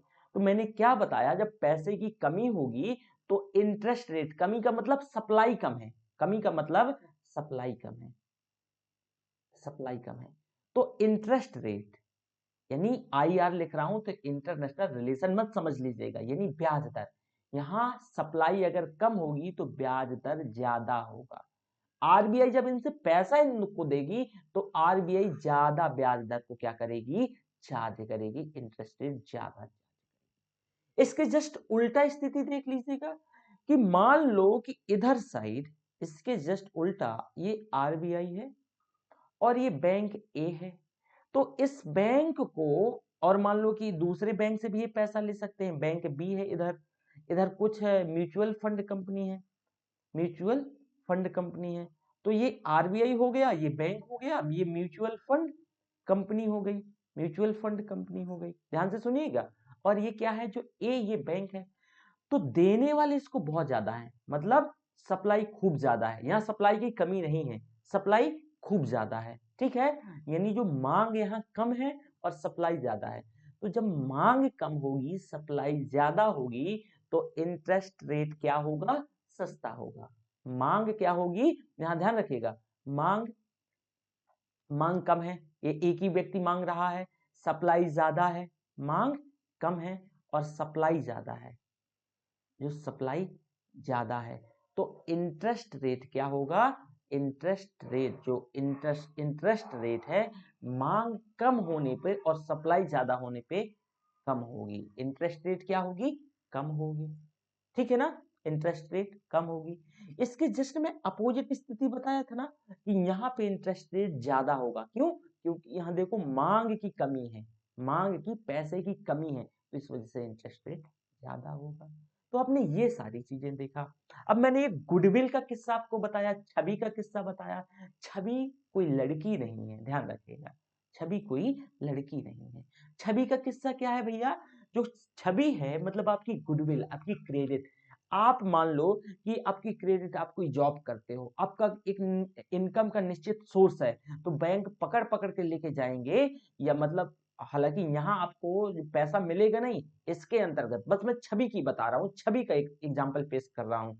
अगर मान लो आपकी जो गुडविल है, जो गुडविल है वो बहुत अच्छी है, तो आपको बैंक पकड़ के लेके जाएंगे, भैया हमसे लोन ले लो, ये लोन ले लो, फला लोन ले लो, ढेका लोन ले लो, कोई तो ले लो, लोन ले लो।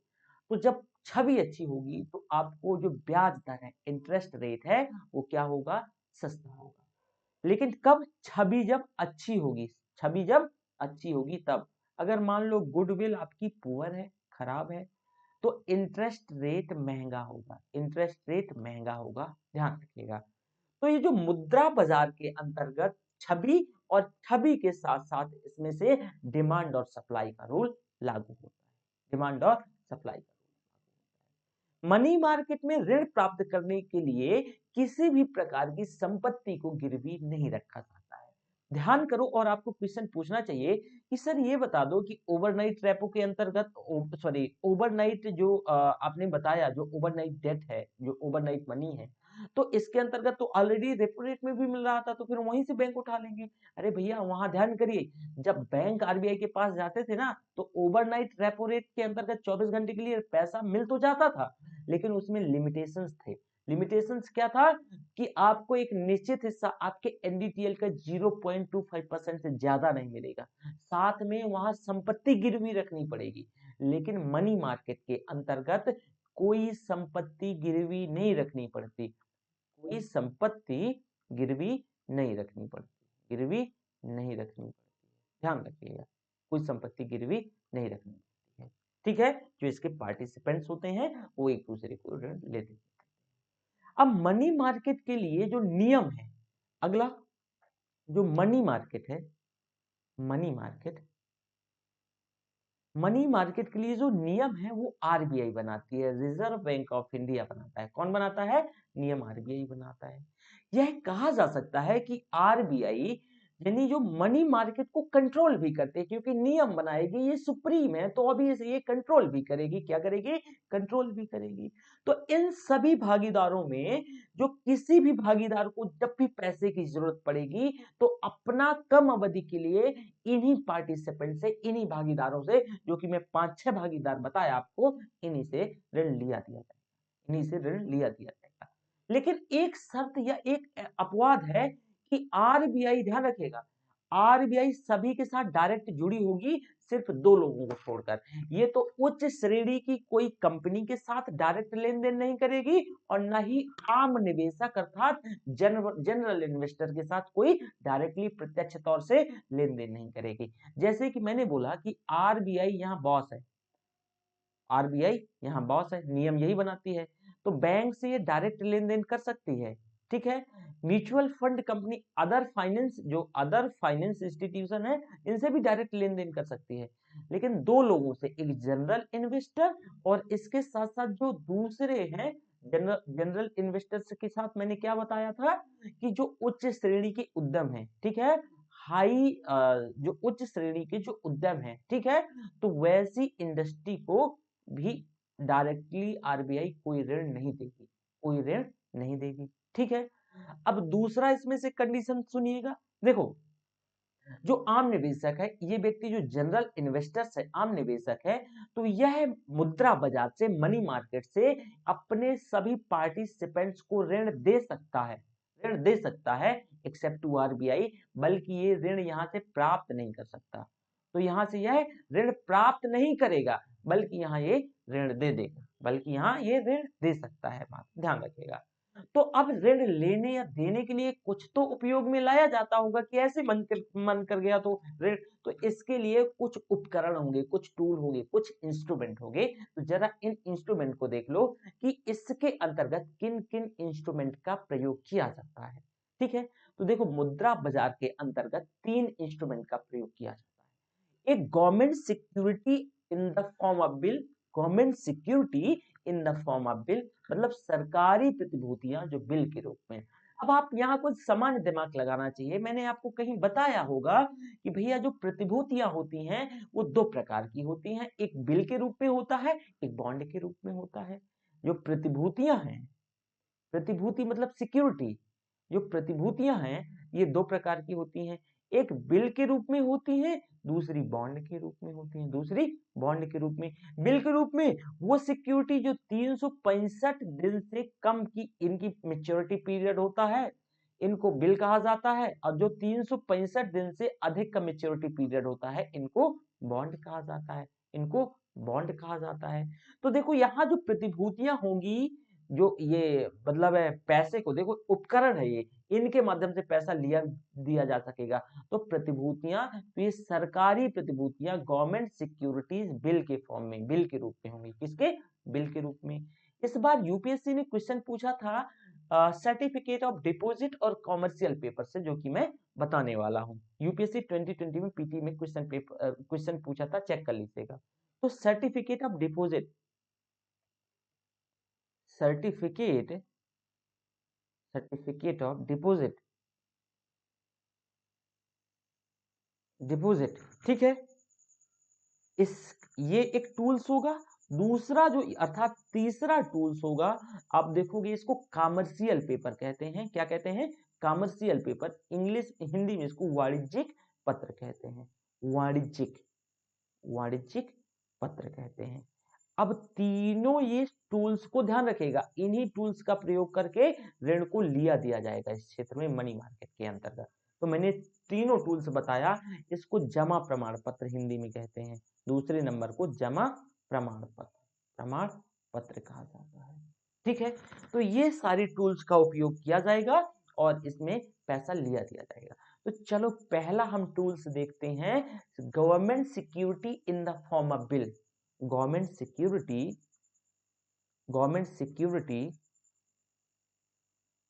Security in the form of bill, in the form of bill, जब सरकारी प्रतिभूतियां बिल के रूप में, सरकारी प्रतिभूतियां बिल के रूप में, किसके, बिल के रूप में, बिल के रूप में।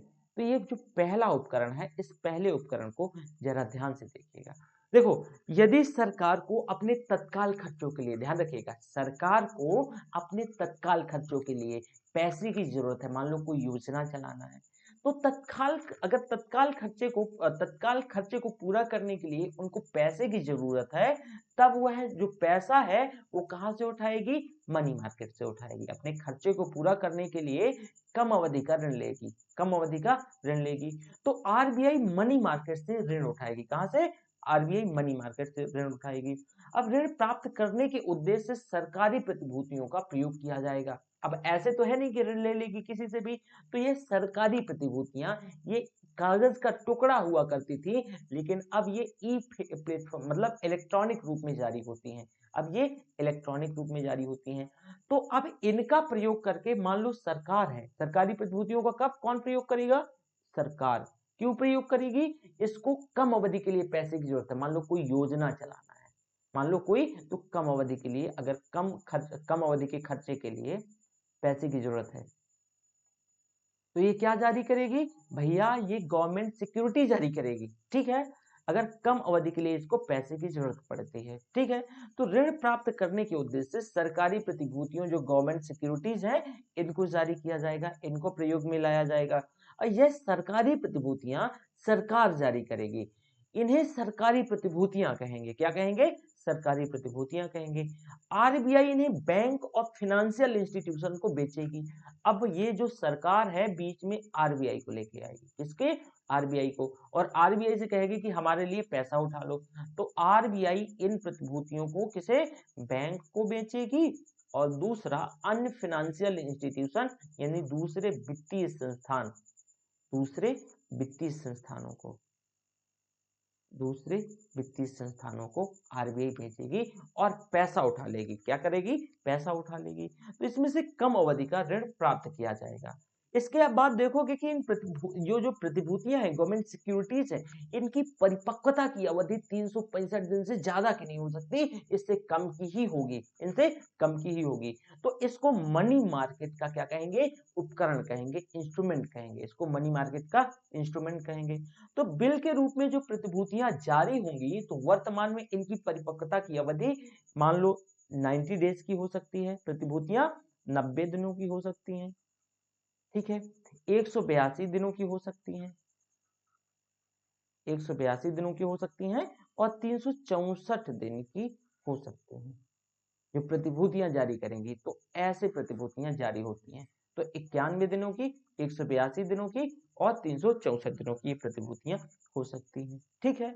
अब ये जो प्रतिभूतियां हैं ये दो रूपों में जारी होती हैं। प्रतिभूतियां भी ध्यान रखिएगा, वो बिल और बॉन्ड नहीं। अब ये जो प्रतिभूतियां हैं यानी मनी मार्केट के लिए, तो ये दो रूपों में, दो फॉर्म में जारी होगी अगेन। तो ये दो फॉर्म में कैसे जारी होंगी जरा देखिएगा। यह प्रतिभूतियां, यह प्रतिभूतियां दो फॉर्म में यानी दो रूपों में जारी होंगी। किससे? दो प्रारूपों में जारी होंगी, दो प्रारूपों में जारी होंगी, जारी होंगी। कैसे कैसे? एक तो सामान्य प्रतिभूति होगी और दूसरी ट्रेजरी बिल। पहली सामान्य, सामान्य प्रतिभूति, प्रतिभूति। दूसरी को क्या बोला जाएगा? Treasury bill. दूसरे को क्या कहा जाएगा? Treasury, treasury bill, treasury bill. ध्यान रखिएगा, ये ट्रेजरी बिल, ठीक है। तो यही प्रतिभूतियां, बिल ही दोनों प्रकार में, पहले तो ये जान लो ये बिल ही हैं, लेकिन ये दो रूपों में जारी हो रही हैं, ये दो रूपों में जारी हो रही हैं। तो देखो, जो सामान्य प्रतिभूतियों पर आरबीआई बैंकों को इंटरेस्ट देता है, सामान्य प्रतिभूतियों पे आरबीआई बैंकों को इंटरेस्ट देता है, जबकि ट्रेजरी बिल जो मुद्रित मूल्य से डिस्काउंट रेट पे बेचे जाते हैं। इसको उदाहरण से समझिएगा। ये जो सामान्य प्रतिभूतियां है ना, मान लो जैसे आरबीआई है, आरबीआई ही तो गवर्नमेंट के बिहाफ पे बेच रहा है, तो ये किसे किसे बेच सकता है? बैंकों को बेच सकता है, और बैंकों के साथ साथ इसे दूसरे फाइनेंशियल इंस्टीट्यूशन को बेच सकता है, ठीक है। दो लोग इसकी सामान्य प्रतिभूतियां। तो आरबीआई अगर इनको बेचता है तो इनसे क्या प्राप्त होगा? पैसा, इनसे पैसा मिलेगा ना, और ये पैसा सरकार की ओर आरबीआई दे देगी, ये भी पैसा देगी और सरकार की ओर आरबीआई दे देगी। सरकार को ये पैसा उठा के दे देगी, गवर्नमेंट है तीसरा एक्टर, और ये पैसा कहाँ जाएगा? सरकार के पास आ जाएगा। तो अब देखो पैसा आ गया, अब इन्हें एक मतलब एक अब ई माध्यम में, ई फॉर्म में जारी होता है, पहले एक कागज के टुकड़े में जारी होती थी। तो ये जो प्रतिभूतियां हैं, आप देखो कि इन प्रतिभूतियों पे इंटरेस्ट मिलेगा किन्हें? बैंकों को। बैंकों को यहाँ प्रतिभूतियों पे, इन जो ये सिक्योरिटीज है, यहाँ पे बैंकों को इंटरेस्ट मिलेगा, यानी क्या मिलेगा? ब्याज, ब्याज मिलेगा। तो सामान्य प्रतिभूतियों पे ब्याज मिलता है, क्या मिलता है? इंटरेस्ट मिलता है बैंकों को, और इसको भी ब्याज मिलेगा, यानी अदर फाइनेंशियल इंस्टीट्यूशन ब्याज मिलेगा, ठीक है। तो यहाँ ध्यान रखिएगा, इनको क्या प्राप्त हो रहा है? ब्याज प्राप्त हो रहा है, किससे? गवर्नमेंट से, ठीक है। आप ऋण लेते हो, जैसे गवर्नमेंट ही समझो कि ऋण ही तो लिया है, तो ऋण लिया है तो ब्याज तो देगा ही। अब जो दूसरा ट्रेजरी बिल है, ट्रेजरी बिल क्या होता है? ये डिस्काउंट रेट पर बेचे जाते हैं, डिस्काउंट रेट पे बेचे जाते हैं। इसका मतलब क्या है? जरा डिस्काउंट रेट देखो, देखो डिस्काउंट रेट का ट्रेजरी बिल, पहले क्या होगा, ट्रेजरी बिल, ये यू है ना, ट्रेजरी बिल। देखो ये डिस्काउंट रेट पे बेचे जाते हैं, डिस्काउंट रेट पे। इसका मतलब क्या होता है, एक प्रतिभूति है, ध्यान से सुनिएगा, एक प्रतिभूति है, इस पे लिखा है कि ये 10,000 की है, क्या है, इस पे से 10,000 की लिखा है। अब सरकार, मान लो कि सरकार को कम अवधि के लिए पैसे की जरूरत है, सरकार को कम अवधि के लिए पैसे की जरूरत है, ठीक है, ये गवर्नमेंट है और सरकार को कम अवधि के लिए पैसे की जरूरत है, तो सरकार कहाँ आएगी, आरबीआई के पास जाएगी, आरबीआई के पास, और आरबीआई कहाँ जाएगा, बैंकों के पास जाएगा, या अदर फाइनेंशियल इंस्टीट्यूशन, ओएफआई के पास जाएगा, अदर फाइनेंशियल इंस्टीट्यूशन के पास जाएगा बैंक, ठीक है, यहाँ आया। तो ये अब देखिएगा, ये सरकार को कम अवधि के लिए, क्योंकि इसकी जो मुद्रा बाजार में जो भी जारी होगा सब 365 दिन से कम के लिए, तो मान लो 91 दिन के लिए ये सरकार अर्थात आरबीआई जारी कर रही है, आरबीआई ये जारी करेगी इनके लिए, लेकिन इनको आरबीआई कहां से मिलेगा, आरबीआई को सरकार से। तो सरकार, आरबीआई कहेगी कि देखो भैया इसमें 10,000 लिखा है, ध्यान से सुनना, इसमें इसमें ये जो कागज का टुकड़ा है या कोई ई माध्यम से हम दे रहे हैं, इसमें 10,000 देखो लिखा हुआ है, ठीक है, तो आप हमें एक काम कर दो कि आप हमें 9,000 दे दो, कितना, ये के ध्यान रखिएगा, हजार का साइन होता है, 1000 का, तो आप हमें 9,000 दे दो इन बैंकों से।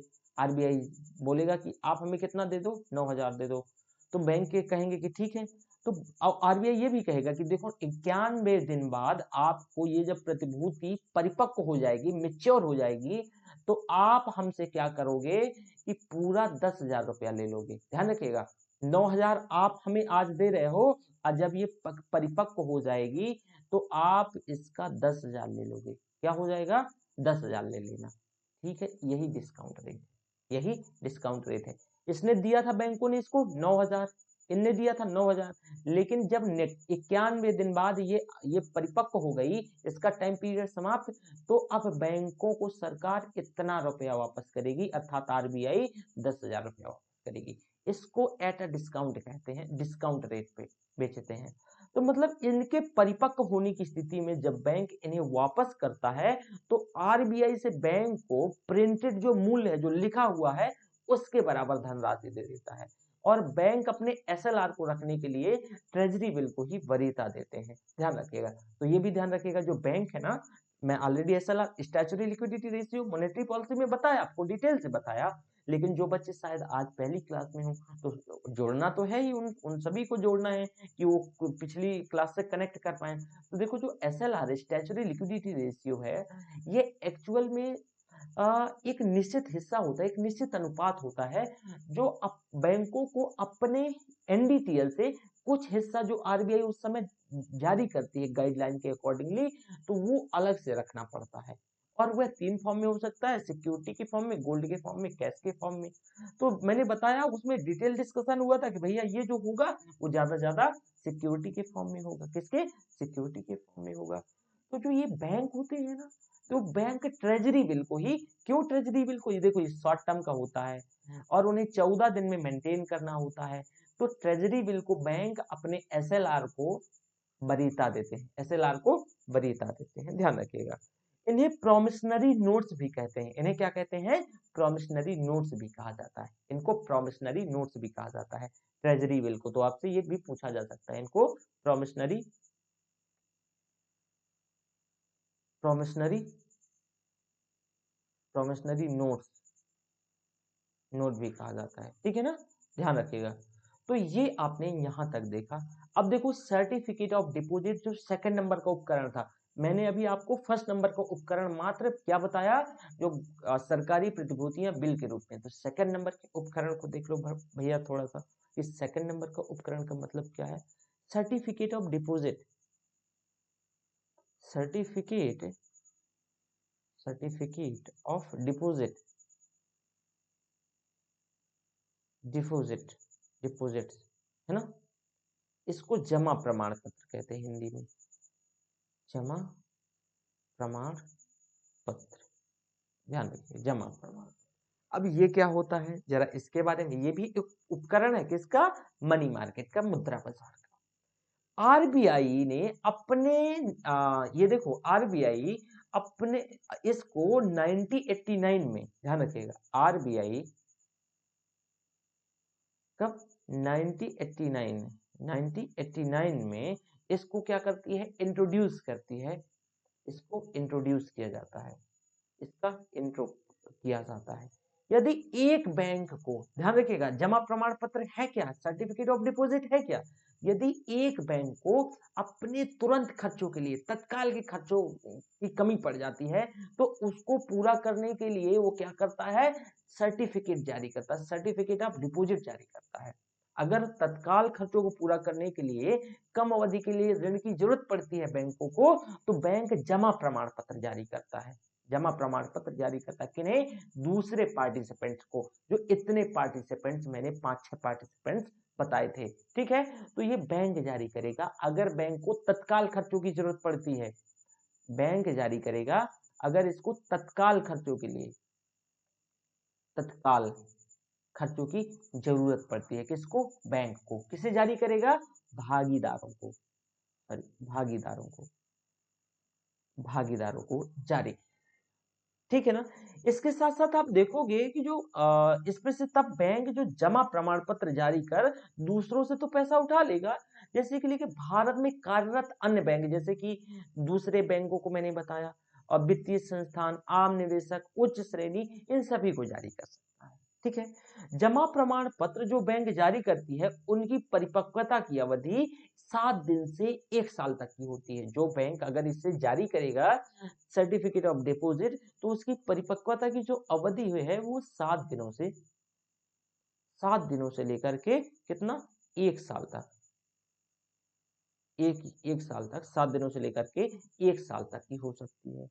इन्हें कम से कम 1 लाख रुपए पर जारी, मिनिमम, मतलब अगर कोई बैंक को देखो शॉर्ट टर्म की पैसे की जरूरत है तो वह मिनिमम 1 लाख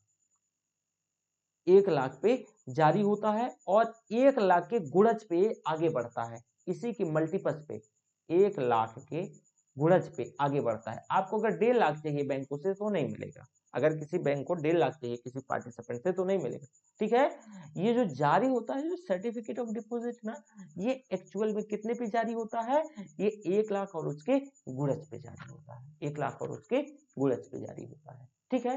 तो इसको जारी करके एक बैंक, वैसे सिक्योरिटी की ही तो तरह है ना, तो एक बैंक दूसरे बैंक को ये देगा सर्टिफिकेट, एक सर्टिफिकेट तो ही होता है, आपको सर्टिफिकेट जैसे मिलता है स्कूल्स में और हर जगह, तो वैसा सर्टिफिकेट दे देगा और उससे पैसा ले लेगा और उसको इंटरेस्ट देगा दूसरे पार्टिसिपेंट्स को। उसमें पार्टिसिपेंट जैसे आम उपभोक्ता या कोई भी हो सकता है, जनरली मिल सके, ठीक है। तो आपने यहां तक चीजों को देखा। अब यदि अर्थव्यवस्था में तरलता ज्यादा हो, मान लो कि सच एज अर्थव्यवस्था में जो लिक्विडिटी है, तरलता ज्यादा हो, तब बैंक को कम ब्याज दर पर क्या मिलेगी, ऋण की प्राप्ति हो जाएगी। वही दोबारा से, जैसे कि मान लो ये अर्थव्यवस्था है, अर्थव्यवस्था है, अगर खूब पैसा है यहाँ, खूब पैसा है, तो बैंकों को कम अवधि के लिए पैसे की जरूरत है, बैंकों को कम अवधि के लिए पैसे की जरूरत है, तो बैंकों को जब ये सर्टिफिकेट जारी करेंगे तो कम ब्याज दर इन्हें देनी पड़ेगी, ब्याज दर इन्हें कम, क्योंकि खूब पैसा है, तरलता ज्यादा है। तो तरलता, लिक्विडिटी ज्यादा होने के चलते, तरलता ज्यादा होने के चलते, यानी जो इंटरेस्ट रेट है वो बैंकों को कम देना पड़ेगा दूसरे भागीदारों को, है ना। तो बैंकों को कम देना पड़ेगा, कम देना होगा क्या, इंटरेस्ट, ठीक है ना। इसके साथ साथ देखोगे कि इसमें उसकी गुडविल भी, जो उसकी गुडविल है, अगर मान लो कोई बैंक बहुत ही अच्छा, उसकी गुडविल बहुत अच्छी है, तो ये भी मायने रखती है, ये भी मैटर करती है।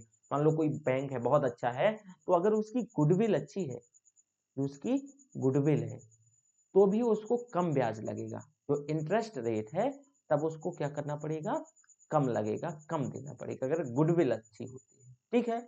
अगर मान लो कि गुडविल अच्छी नहीं है, अगर ऐसा भी तो हो सकता है कि यदि गुडविल अच्छी नहीं है तो उसे ज्यादा पैसा भी क्या करना पड़ेगा, देना पड़ेगा। तो आपने ये देखा कि अगर गुडविल अच्छा होता है तो ऐसे में बैंक को कम ब्याज देना होगा। अगर गुडविल अच्छा नहीं होता है तो बैंकों को बहुत अधिक ब्याज देना होता है अपने तत्काल खर्चों के पूरा करने के लिए जो पैसा उठाते हैं। ठीक है, तो अगर बैंक के संदर्भ में मान लो कि कोई अफवाह हो जाए, अगर कोई बैंक है और कोई अफवाह फैल जाए कि कोई दिवालिया हो गया, जैसे कि अभी कुछ चीजें आप देख रहे हो, तो अगर कोई अफवाह उत्पन्न हो जाए कि जैसे दिवालिया हो गया या वास्तव में बैंक की आर्थिक स्थिति खराब हो जाए, तब ऐसे में बैंक में भगदड़ मच जाएगी, सब लोग पैसा निकालने चले जाएंगे। और जब भगदड़ मच जाएगी, ऐसी स्थिति उत्पन्न हो जाएगी, खूब भगदड़ मच जाएगी, तो जमाकर्ता अपनी राशि को निकालने के लिए खूब भगेगा, प्रयास करेगा। भागेगा मतलब ये नहीं कि भागते हुए दौड़ते हुए जाएगा। तो जब ये स्थिति हो जाएगी तो इसी को बैंक रन कहा जाएगा। क्या कहा जाएगा? बैंक रन कहा जाएगा।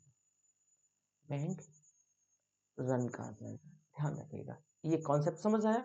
दोबारा नहीं समझ आया होगा तो दोबारा सुनिएगा। देखो भैया, मान लो कि एसबीआई है, उदाहरण से बताना जरूरी, एग्जाम्पल एसबीआई है, मान लो एसबीआई इतना, तो एसबीआई है, ये दिवालिया होने को है, ऐसा खबर फैल गया, कोई अफवाह उड़ा दिया।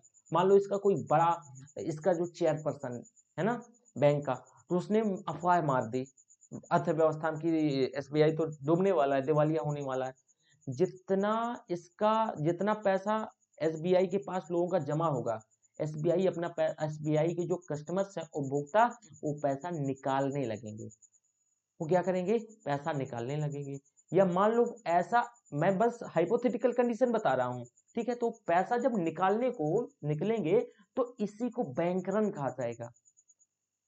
जब सब एक साथ निकालेंगे, इसी को बैंक रन कहा जाएगा। या मान लो ऐसी स्थिति, कोई केनरा बैंक है, मान लो क्या है, कोई केनरा बैंक है, केनरा बैंक है, और इसकी ऐसा कोई अफवाह मार दिया या वाकई में दिवालिया होने वाला हो, सब लोग जल्दी जल्दी अपना पैसा निकालेंगे। तो जब ये स्थिति में बैंक की स्थिति तो खराब होगी ही, उस समय और ज्यादा खराब हो जाएगी, लेकिन इस दशा को बैंक रन कहा जाएगा। इस दशा को क्या कहा जाएगा? Bank run. ठीक है। अब भारत में बैंक जिस दर पर दूसरे से, ध्यान रखिएगा, भारत में बैंक जिस दर पर एक दूसरे को कम अवधि का ऋण प्रदान करते हैं, ठीक है। अब बैंक एक दूसरे से, अब बैंक वहां अभी तक मैंने बताया था कि जो दूसरे पार्टिसिपेंट की बात हो रही है कि बैंक सर्टिफिकेट जारी करके दूसरे पार्टिसिपेंट से पैसा उठा सकता है, लेकिन बैंक भी तो एक दूसरे को पैसा लेते देते हैं। तो मान लो कि कोई बैंक बैंक क्या है, ए नाम का बैंक है, और भारत में दूसरा बैंक है, बैंक बी है। ठीक है, बैंक ए और बैंक बी, ठीक है, बैंक बी, ध्यान रखिएगा। तो अगर भारत में एक बैंक दूसरे बैंक को कम अवधि का ऋण देता है, कम अवधि का ऋण देता है, तो इसको माइबर कहते हैं, Mumbai inter bank offer rate. इसको, इस ऋण को, इस ब्याज दर को, आईआर को, इंटरेस्ट रेट को माइबर कहा जाता है। माइबर, माइबर, मुंबई क्या बोलते हैं? मुंबई इंटरबैंक ऑफर रेट, इसको कहा जाता है Mumbai, Mumbai interbank, interbank, interbank offer rate, offer rate. ये क्या है कि मान लो कि ये पीएनबी है, उदाहरण से समझना, और ये एसबीआई है। एसबीआई ने पीएनबी को ऋण दिया, लोन दिया, ठीक है ना, तो ये ब्याज भी लेगा। कौन? पीएनबी ब्याज देगा ना, ब्याज। तो जो ब्याज देगा इसी को माइबर कहा जाएगा, माइबर। समझ आया? इसी को क्या है? माइबर कहा जाता है। अगर यही सेम चीज हो, अगर लंदन में ये चीज हो, तो उसको लाइबर कहा जाएगा। मतलब लंदन इंटरबैंक, अगर ये जो भारत ने ये अवधारणा एक्चुअल में ब्रिटेन से अपनाया है, ये कॉन्सेप्ट ब्रिटेन से लिया है, ठीक है, तो ब्रिटेन में इसको लाइबर कहते हैं। अगर वहां का एक बैंक वहीं के दूसरे बैंक से शॉर्ट टर्म के लिए, अपनी कम अवधि के खर्चों के लिए पैसा लेता है, तो इसको क्या कहा जाएगा? लाइबर। और ये अवधारणा हमने कहां से ली? लंदन से ली, ठीक है। तो इस वजह से हमने माइबर बना दिया, मुंबई इंटरबैंक, है ना, मुंबई इंटरबैंक ऑफर रेट। अगर मान लो कि यही, जैसे कि यूरोप में है ना, मतलब यूरोप, पूरा जो यूरोपीय यूनियन था, तो इसको यूरीबॉर बोला गया। यूरोपीय यूनियन में, जो यूरोपीय यूनियन है, यूरोपीय यूनियन में इसको यूरीबॉर क्या कहा गया? यूरीबॉर, यूरी बॉर बोला जाता है, यूरी बॉर कहते हैं, ठीक है। यूरोप में अगर एक बैंक यूरोप का, जितने यूरोपीय यूनियन है, और एक बैंक उसका, मान लो कोई बैंक ए है और बी बैंक से पैसा लेता है, तो जो इंटरेस्ट रेट है इसको क्या कहा जाएगा, इसको यूरिबॉर कहा, इसको यूरिबॉर कहा जाएगा। जापान में इसको क्या कहते हैं, देखो अब ये टोक्यो की अगर हम बात करें तो इसको टोक्यो टाइबर कहा जाता है। जापान में इसी दर को जापान में टाइबर, जापान में इसी को टाइबर कहा जाता है, TIBOR, TIBOR, Tokyo interbank offer rate, Tokyo interbank offer rate, ठीक है। तो भारत में कार्यरत कोई दूसरे जो वित्तीय संस्थान है, जो अन्य फाइनेंशियल इंस्टीट्यूशन है, वो जमा प्रमाण पत्र क्या कर सकते हैं, जारी कर सकते हैं। लेकिन इसकी परिपक्वता की अवधि 1 वर्ष से ज्यादा और 3 वर्ष, 1 वर्ष से ज्यादा और 3 वर्ष तक की होनी चाहिए। अगर कोई, ये अपवाद है, ध्यान रखिएगा, अगर कोई दूसरे पार्टिसिपेंट्स, दूसरे वित्तीय संस्थान अगर जारी करते हैं इसको, तब। दोबारा सुनिएगा, भारत में कोई अगर बैंकों के अलावा, बैंक ये सर्टिफिकेट जारी कर रहे थे ना, जमा प्रमाण पत्र है ना, सर्टिफिकेट ऑफ डिपॉजिट, लेकिन अगर मान लो कोई दूसरे फाइनेंशियल इंस्टीट्यूशन है तो वो जारी करते हैं, तो इसकी जो मेच्योरिटी पीरियड है, इसकी जो परिपक्वता की अवधि है, वो 1 साल से ज्यादा और 3 साल तक की होगी। वो क्या है, 1 साल से ज्यादा और 3 साल तक की होगी। इसकी जो परिपक्वता की अवधि है वो 1 साल से ज्यादा और 3 साल तक की होगी, ठीक है। यह एक प्रकार का, आप ये कह सकते हो कि इसके अंदर ये एक्सेप्शन है, ये अपवाद है, ठीक है। लेकिन यह मुद्रा बाजार का ही उपकरण है, ध्यान रखिएगा। अब आप कह दोगे कि सर आपने स्टार्टिंग में कहा था कि इसमें तो 1 साल से ऊपर कुछ होगा ही नहीं, सारा सब कुछ 1 साल के अंदर होगा, जितना भी इसमें लेन देन होगा। तो ये सिर्फ इसका अपवाद है, ध्यान रखिएगा, ये इसका अपवाद है, ठीक है। तो ये ध्यान रखिएगा। आपसे यूपीएससी ऐसे पूछ सकती है कि जो अन्य वित्तीय संस्थान मुद्रा बाजार के अंतर्गत 1 साल से ऊपर का ऋण ले सकते हैं, और आपको रटा है कि अच्छा इसमें तो 1 साल से नीचे कुछ होएगा नहीं, 1 साल से ऊपर तो कुछ होएगा नहीं, तो भैया इसमें 1 साल से 3 साल तक का काम, ठीक है। अब जमा प्रमाण पत्र, जो सर्टिफिकेट ऑफ डिपॉजिट है, इसमें जो जारी करता बैंक इंटरेस्ट भी क्या है, प्रदान कर सकती है, इसमें से इंटरेस्ट भी प्रदान कर सकती है और डिस्काउंट भी दे सकती है। जमा प्रमाण पत्र जो जारी करेगा तो उसे देना पड़ेगा कि नहीं, तो वो कुछ भी कर सकती है। जैसे मान लो बैंक ये है, ऐसे समझो बैंक ये पीएनबी है, पीएनबी को पैसे, अच्छा कुछ लिख देते हैं ना, पीएनबी है, इसे मिटाना, इसे मिटा लो, है ना, और इसे रख लो। ये जो पंजाब नेशनल बैंक है, इसको पैसे की जरूरत पड़ी, एसबीआई के पास आया, किसके पास, एसबीआई के, कम अवधि के लिए, तो माइवर कहा जाएगा, बताया। तो ये जमा प्रमाण पत्र पे सर्टिफिकेट में इंटरेस्ट भी, आईआर भी दे सकता है, ब्याज दर भी दे सकता है, और डिस्काउंट, डिस्काउंट बता चुका हूं, डिस्काउंट दोनों, आईआर और डिस्काउंट दोनों पॉसिबल है, दे सकता है। समझ आया कि नहीं, ये समझ आ गया होगा। देखो मैं बार बार बोल रहा हूँ, सारी जिम्मेदारी इकोनॉमी की मेरी है। आपको जहाँ नहीं समझ आए ना, आप कमेंट कर दिया करिए। मैं बार बार बोल रहा हूँ, मैं कमेंट का उसका उत्तर 2 दिन 4 दिन या कैसे भी मुझे टाइम, अगर कमेंट मुझे देखने को मिलते हैं तो मैं उसका बच्चे का आंसर कर दूंगा। तो आप सभी लोग अगर नहीं समझ में आए कि सर ये मुझे टर्म्स नहीं समझ आया है, तो आप कमेंट कर दिया करिए, तो मैं कोई ना कोई मतलब कोई ना कोई क्या कि अपनी आईडी से उसमें आपको समझा दूंगा कमेंट के माध्यम से, ठीक है। अगला इंस्ट्रूमेंट, हमने 2 इंस्ट्रूमेंट पढ़े भैया। पहला instrument government security in the form of bill, दूसरा इंस्ट्रूमेंट मैंने बताया सर्टिफिकेट डिपॉजिट, है ना। अब तीसरा कॉमर्शियल पेपर, क्या है, कॉमर्शियल पेपर, इसको कमर्शियल पेपर को वाणिज्यिक पत्र कहते हैं, कॉमर्शियल पेपर, कॉमर्शियल पेपर, पता है। वीडियो रिकॉर्ड कर रहा हूँ रात के, इस समय 3:09 हो रहा है, इस समय 3:09 हो रहा है, आपको भरोसा ना शायद हो, 3:01।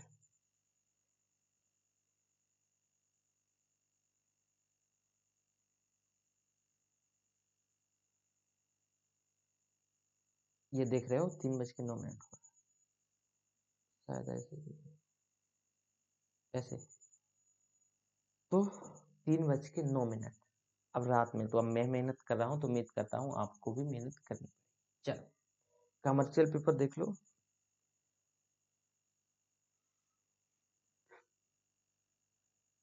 देखो, यह औद्योगिक इकाई अपने तत्काल खर्चों के लिए, जो औद्योगिक इकाई है अपने तत्काल खर्चों को पूरा करने के लिए कम अवधि का ऋण अगर उसे प्राप्त करना चाहती है तो वह औद्योगिक इकाई कॉमर्शियल पेपर जारी कर सकती है। क्या है वो? कॉमर्शियल पेपर जारी कर सकती है। मान लो कोई औद्योगिक इकाई है, इंडस्ट्रियल यूनिट है, औद्योगिक इकाई है, इसको पैसे की जरूरत है शॉर्ट टर्म को, तो ये क्या जारी करेगी? ये कॉमर्शियल पेपर जारी करके और मुद्रा बाजार से, मनी मार्केट से, वाणिज्यिक पत्र के माध्यम से ये पैसा उठा सकती है। ठीक है। इसकी जो परिपक्वता की अवधि, ध्यान रखिएगा, वही 7 दिन से 1 साल तक की होगी। 7 डेज से 1 ईयर तक की इसकी मेच्योरिटी पीरियड, परिपक्वता की अवधि होगी। ठीक है ना? तो आपने कमर्शियल पेपर को देखा। देखो, इन्हें कम से कम, जो कॉमर्शियल पेपर की अगर हम बात करें तो इनको ऐसा तो है नहीं कि कितना भी जारी, तो इनको कम से कम 5 लाख के मूल्य पे, मतलब इससे नीचे नहीं। अगर किसी कंपनी को इससे कम का पैसा चाहिए तो कॉमर्शियल पेपर के माध्यम से पैसा नहीं उठाया जा सकता। तो कम से कम 5 लाख, कितना? 5 लाख, 5 लाख, कम से कम 5 लाख। ठीक है, ये 5 लाख के मूल्य पर जारी किया जाएगा। और इसके उपरांत 5 लाख के गुणज क्या है? 5 लाख के गुणज में ये जारी किए जाएंगे। अगर मल्टीपल्स 5 लाख समझ रहे हो, अगर आपको 8 लाख की जरूरत है तो नहीं मिलेगा, 5 लाख के मल्टीपल्स पे, गुणज पे। ठीक है, मतलब आपने 5 लाख, अगर इन्हें 10 लाख की जरूरत है तो ही, 15 की जरूरत है तब भी, 12 की जरूरत है तो ये जारी नहीं हो सकता। 5 लाख मिनिमम, और इसमें 5 लाख के गुणज पे ये जारी होगा। ठीक है। उसके साथ साथ मैं एक चीज और आपको यहाँ बताना चाहूंगा कि देखो, वर्तमान नियमों के अकॉर्डिंगली अगर बात करें तो जो कॉमर्शियल, जो वाणिज्यिक पत्र, मतलब वही औद्योगिक इकाई जारी करेगी जिसकी नेटवर्थ 100 करोड़ की होगी। नेटवर्थ 100 करोड़ की होगी। नेटवर्थ बता दूंगा कि नेटवर्थ कैसे निकालते हैं। देखो, नेटवर्थ निकालने के लिए उसकी पूरी संपत्ति, चाहे मूवेबल संपत्ति हो चाहे वो इनमूवेबल संपत्ति हो, अगर किसी कंपनी की पूरी संपत्ति यानी कंप्लीट संपत्ति, कंप्लीट एसेट्स, मूवेबल का मतलब कि जैसे पैसा, रुपया, शेयर ओवर सब है ना, नॉन मूवेबल जमीन, घर, मकान, ये सारा चीज हो गया, तो उसको, उसकी लाइबिलिटी, जो उसने जितना ऋण दिया है माइनस कर देते हैं, तो उसका नेटवर्थ निकल आता है। क्या निकल आता है? नेटवर्थ निकल आता है। तो वही ये कॉमर्शियल पेपर जारी कर सकती है जिसका नेटवर्थ 100 करोड़ तक का हो। कितना? 100 करोड़ का हो। यदि एक औद्योगिक इकाई एक फिनेंशियल ईयर में 1000 करोड़ या फिर इससे ज्यादा का वाणिज्यिक पत्र के माध्यम से पैसा प्राप्त करे, तब उस वाणिज्यिक पत्र की जो क्रेडिट रेटिंग, साख निर्धारण कम से कम 2 क्रेडिट रेटिंग एजेंसी करनी चाहिए। अगर नहीं होता है तो भी संभव नहीं। तो आरबीआई ने वाणिज्यिक पत्र में 1990 में क्या किया? इसको, वाणिज्यिक पत्र को, कमर्शियल पेपर को आरबीआई इंट्रोड्यूस करता है, और इस प्रकार इस पे आप देखोगे, इस पर जो ब्याज होता है वो बहुत ज्यादा होता है, सर्वाधिक होता है। इसमें जोखिम भी खूब होता है। ऑब्वियस है, हाई रिस्क है, मतलब रिस्क हाई, जोखिम हाई, तो इंटरेस्ट ज्यादा। ठीक है ना? तो वही बात है। ठीक है। तो चलो थोड़ा सा इसके बारे में और मैं आपको बता दूं। देखो, कमर्शियल पेपर, इसे समझिएगा, कॉमर्शियल पेपर है, ये कौन जारी करेगा? कंपनी, बड़ी बड़ी कंपनी, इंडस्ट्री जारी करेगी। ठीक है। इसमें मिनिमम कितना? 5 लाख तक का जारी कर सकता है, फिर इसी के मल्टीपल्स पे, 5 के मल्टीपल्स पे जारी। ठीक है। दूसरी कंडीशन इसकी क्या है? मैंने दूसरी कंडीशन बताई कि भैया इसकी जो कंपनी है ना, ये जो इसका नेटवर्थ 100 करोड़ का होना चाहिए। नेटवर्थ, नेटवर्थ कितना? 100 करोड़ का होना चाहिए। ठीक है। और एक यही औद्योगिक इकाई एक फिनेंशियल ईयर में, एक फिनेंशियल ईयर में, मतलब 1000 करोड़, 1000 करोड़ तक का, 1000 करोड़ तक का ये कॉमर्शियल पेपर क्या कर सकती है? कॉमर्शियल पेपर के माध्यम से पैसा उठा सकती है।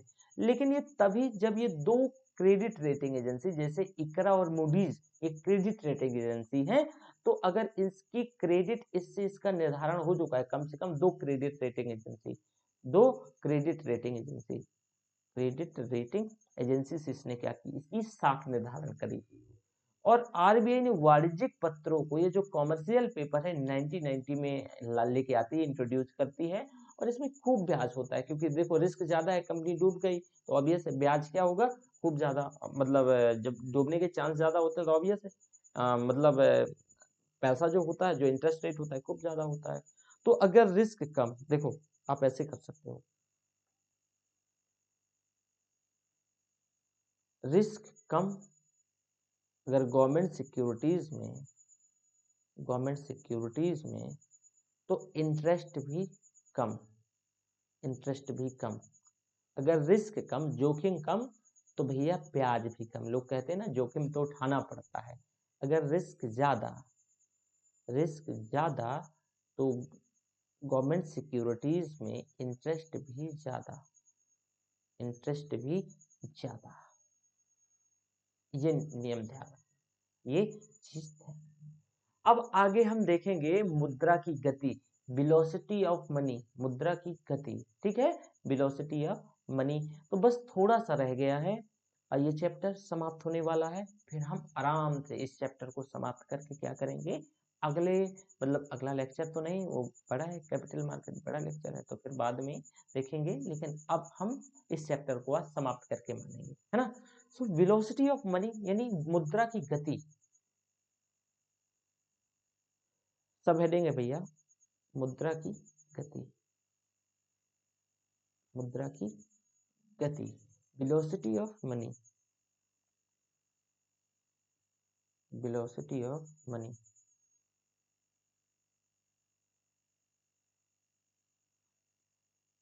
मुद्रा की गति, देखो एक अर्थव्यवस्था में जो कंज्यूमर होता है उसके पास पर्याप्त धनराशि का होना ही आर्थिक समृद्धि सुनिश्चित नहीं किया जा सकता कि अगर उसके पास पैसा है तो जो आर्थिक समृद्धि, इकोनॉमिक ग्रोथ क्या हो गई है, वो इंश्योर हो गई है, वो सुनिश्चित हो गई है, ऐसा पॉसिबल। दोबारा सुनिएगा, मैंने कहा कि एक अर्थव्यवस्था, कोई भी जो इकोनॉमिक कंडीशन है, अर्थव्यवस्था है, अगर उपभोक्ता कंज्यूमर के पास पर्याप्त पैसा होता है तो इसका मतलब ये कतई नहीं होता कि आर्थिक समृद्धि क्या हो गई है, सुनिश्चित हो गई है। आर्थिक समृद्धि में बता चुका हूं जब अपना इंट्रोडक्शन जो लेक्चर ले रहा था, यह आर्थिक समृद्धि का मतलब क्या है कि ये न्यूमेरिक होती है, ये मात्रात्मक अवधारणा, जैसे जीडीपी का बढ़ना आर्थिक समृद्धि, ठीक है। तो आर्थिक समृद्धि के लिए मुद्रा का एक हाथ से दूसरे में प्रवाह होना अत्यधिक आवश्यक होता है। आर्थिक समृद्धि तभी संभव है जब मुद्रा एक हाथ से ली जाएगी और दूसरे हाथ पे दी जाएगी। तो वह गति जिस पर मुद्रा एक हाथ से दूसरे हाथ में प्रवाहित हो, इसी को मुद्रा की गति कहा जाता है, इसी को मुद्रा की गति कहा जाता है, ठीक है। दोबारा सुनिएगा, मैंने कहा कि देखो अगर किसी के पास पैसा है तो इसका मतलब ये कतई नहीं कि आर्थिक तौर से समृद्ध है। इसकी समृद्धि के लिए सबसे ज्यादा जरूरी होता है कि पैसे का मूव कैसे हो रही है। तो एक हाथ से दूसरे में प्रवाह होना, ये बहुत ज्यादा आर्थिक समृद्धि के लिए मैटर करता है। तो पैसा जिस गति से एक हाथ से दूसरे हाथ में जाएगा, मतलब एक हाथ से दूसरे हाथ में, यानी एक हाथ, एक आपके हाथ नहीं, एक व्यक्ति से दूसरे व्यक्ति के पास, ये बात कर रहा हूं। आप ये मत कहना कि अच्छा सर ये हाथ से ये हाथ तो आर्थिक समृद्धि होगी, ऐसा नहीं होगा, ठीक है। तो जब एक व्यक्ति से दूसरे व्यक्ति, यानी एक हाथ से दूसरे हाथ में जब जाएगी, तो इसी को मुद्रा का क्या बोला जाता है, गति बोला जाता है, इसी को मुद्रा का गति बोला जाता है, ध्यान रखिएगा। यानी एक फॉर्मूला होता है, एक फॉर्मूला कहते हैं MB is equal to PY, ये फॉर्मूला होता है। M मनी सप्लाई, इसके निकालने के लिए MB और PY। अब जरा यहाँ पे देखो, M is refers to money supply, क्या है, मनी सप्लाई, ठीक है। B इज वेलोसिटी, वही गति, B इज वेलोसिटी। अब B के बाद P, तो ये P है, ये nominal GDP of overall price level, overall price level, यानी नॉमिनल जीडीपी। अभी जब जीडीपी चैप्टर पढ़ाऊंगा तो इसको डिटेल से बताऊंगा। तो nominal GDP of the overall overall price level overall price level. और y is refers to real GDP, है रियल जीडीपी।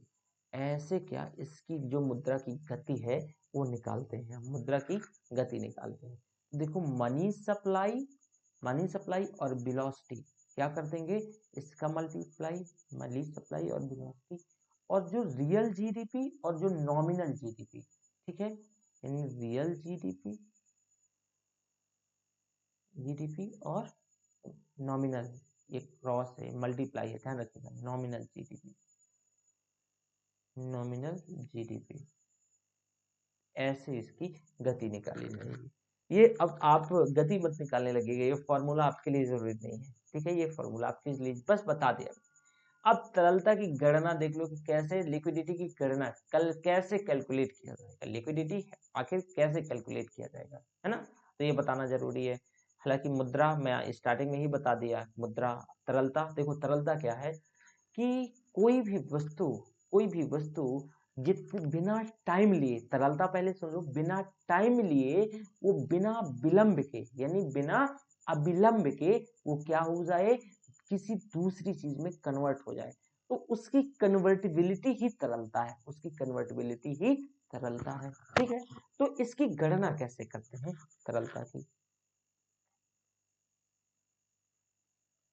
तरलता की गणना,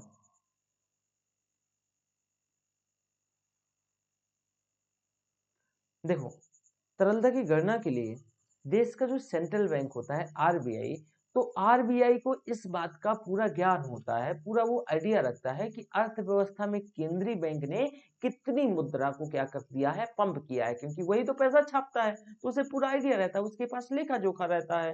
लेकिन अर्थव्यवस्था में कितनी मुद्रा, कितनी धनराशि कहाँ है, इसकी गणना के लिए कोई ना कोई कैलकुलेशन, कोई ना कोई मतलब उपकरण यूज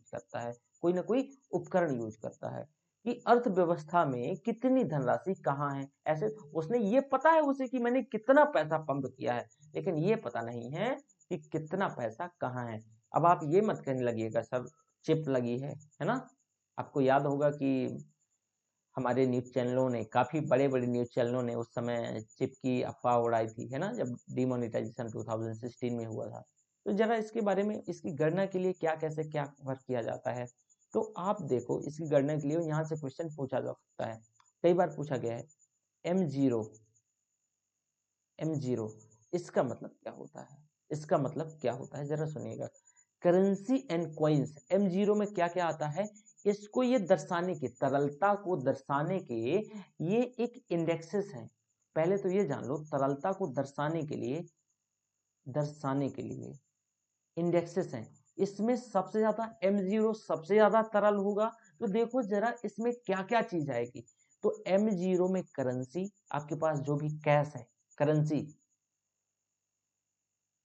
करेंसी, साथ में आपका कॉइन्स, सिक्का, कॉइन्स विद द पब्लिक, जो आपके पास है, currency and coins with the public, and other क्या है, other reserve with the RBI. अगर आरबीआई के पास कोई अदर रिजर्व होता है, अदर रिजर्व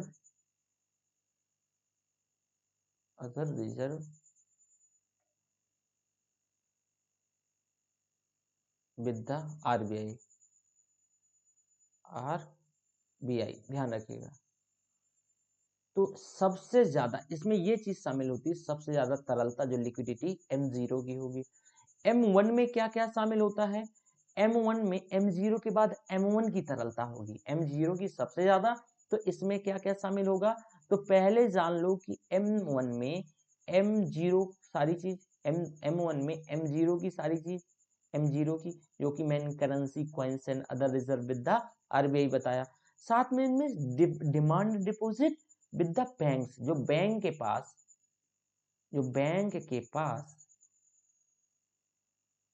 डिमांड डिपॉजिट है, याद है डिमांड डिपॉजिट, सेविंग और करंट अकाउंट में जो पैसा है वही डिमांड डिपॉजिट। तो M0 और बैंक के पास, आपसे मैं बताऊंगा क्वेश्चन कैसे फॉर्मेट होता है। तो बैंक के पास जो डिमांड डिपॉजिट है, मान लो कि आपके पास जितना करेंसी, कॉइन्स, अदर रिजर्व, ठीक है, M0 में क्या क्या शामिल होगा, और बैंक के पास जितना डिमांड डिपॉजिट है, जितना आपके पास करंट और सेविंग अकाउंट में पैसा है, ये शामिल होगा। अब देखो M2, M0 आपने M1 देखा, अब M2 इसमें क्या क्या शामिल होगा, ध्यान से सुनिएगा। M1 तो M1 में क्या आ गया था, M0 भी आ गया था और M1 की सारी चीजें, तो M1 plus saving deposit, saving deposit with the public, वो sorry post office, saving deposit with the post office. देखो ये पहले वाले में मैं बैंक बोला था, ठीक है, बैंकों के पास जो है, ठीक है। सेकंड जो मतलब M2 है, वो M1 की सारी चीजें और saving deposit with the sorry post office, जो भी पोस्ट ऑफिस में सेविंग डिपॉजिट, ठीक है। M3 जरा देख लो, M3 इसमें से M3 जो है M1, ठीक है, M3 मतलब M1, इसके साथ साथ इसमें से टर्म या टाइम डिपॉजिट, FD जो आपने करवा के रखा है, time deposit with the bank, with the banks, जो आपने FD बैंकों में करवाई है, ये M3 के साथ शामिल होगी। तो M4 में क्या क्या होगा, M4 की अगर बात करें तो M3, ठीक है, जो M3 में सारा M1 M2 3 आ गया है ना, M0 1 2 आ गया M3 में, तो ये और इसके साथ ऑल डिपॉजिट जितने भी और जमाए हैं, all deposit with the post offices. अब आपसे पूछा जा सकता है कि सबसे ज्यादा, अच्छा मैं पूछूं कि जरा ये बता दो, FD की ज्यादा तरलता मतलब लिक्विडिटी होगी या आपके यानी सेविंग या करंट अकाउंट, तो भैया सेविंग या करंट अकाउंट की होगी। सेविंग करंट में अगर पूछे तो किसकी होगी, ठीक है। तो आपने ये देखा M3 के अंतर्गत कि क्या क्या चीजें शामिल करी जाएंगी। तो देखो M0 में जो मैंने M0 बताया, इसमें से रिजर्व, इसको M0 को यानी इसको M0 को क्या कहते हैं, रिजर्व मनी कहा जाता है, इसको रिजर्व मनी कहा जाता है। इसी को हाई पावर्ड मनी भी कहते हैं, M0 को रिजर्व मनी, जो आपके पास है रिजर्व मनी या हाई पावर्ड मनी, इसी को रिजर्व मनी या high powered money, high powered है ना, हाई पावर्ड मनी कहा जाता है, ठीक है। अब M1 है, आपने देखा ना, M0 को रिजर्व मनी या हाई पावर्ड मनी कहते हैं। M0 को सॉरी M0 तो हो गया, जब M0 से M4 तक, जब M0 से M4 की ओर बढ़ते हैं, यानी मान लो ये M0 है तो हम M4 की ओर जाते हैं, तब तरलता घटती जाती है। ध्यान रखिएगा, तरलता जो लिक्विडिटी है, देखो जैसे कि हम मान लो, लिक्विडिटी का मतलब मैंने बताया ना, कन्वर्टिबिलिटी, जितनी जल्दी बिना विलंब के कोई चीज कैश में चेंज हो जाए, कैश में बदल जाए, कैश की सबसे ज्यादा तरलता है, तो लिक्विडिटी वो सबसे जल्दी कन्वर्ट हो जाए, किसी भी वस्तु में कन्वर्ट हो जाए, तो तरलता है। तो जो तरलता है, M0 की सबसे ज्यादा तरलता होती है और M4 की सबसे कम, तो इसकी तरलता सबसे कम और इसकी तरलता सबसे ज्यादा, इसकी तरलता सबसे ज्यादा, इसकी तरलता सबसे ज्यादा और इसकी तरलता सबसे कम, ठीक है। अब देखोगे M0 ये सबसे ज्यादा तरल होता है, M0 सबसे ज्यादा तरल होता है और M4 सबसे कम तरल होता है, जो कि मैंने आपको ऑलरेडी बताया।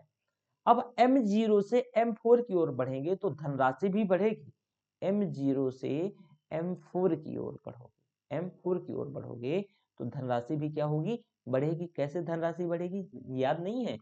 M0 में मान लो M1 है, तो M इसकी भी धनराशि शामिल हो गई और चीजें इसमें शामिल हो गई। M2 है तो इसकी भी शामिल हो गई, इसकी भी शामिल हो गई, और इसकी M4 में इन सभी की शामिल हो गई। तो जो धनराशि है ना, धनराशि, क्वेश्चन यहाँ से पूछ सकता है, धनराशि बढ़ेगी, क्या होगा? M0 सॉरी M4 की जो धनराशि होती है वो सबसे अधिक, ठीक है। तो M0 और M1 को ध्यान से सुनिएगा, M0 और M1 को नैरो मनी कहते हैं। क्या कहते हैं? इसको नैरो मनी कहते हैं, ठीक है, नैरो मनी कहा जाता है। अब M3 और M4 को ब्रॉड मनी कहा जाता है। क्या कहा जाता है? Broad money. तो आप ये जरा देखिएगा, M0 और M यानी M0 और M1 को, इसको क्या कहते हैं? नैरो मनी कहते हैं। M0 इसको narrow money, sorry narrow not marrow, है ना, नैरो मनी,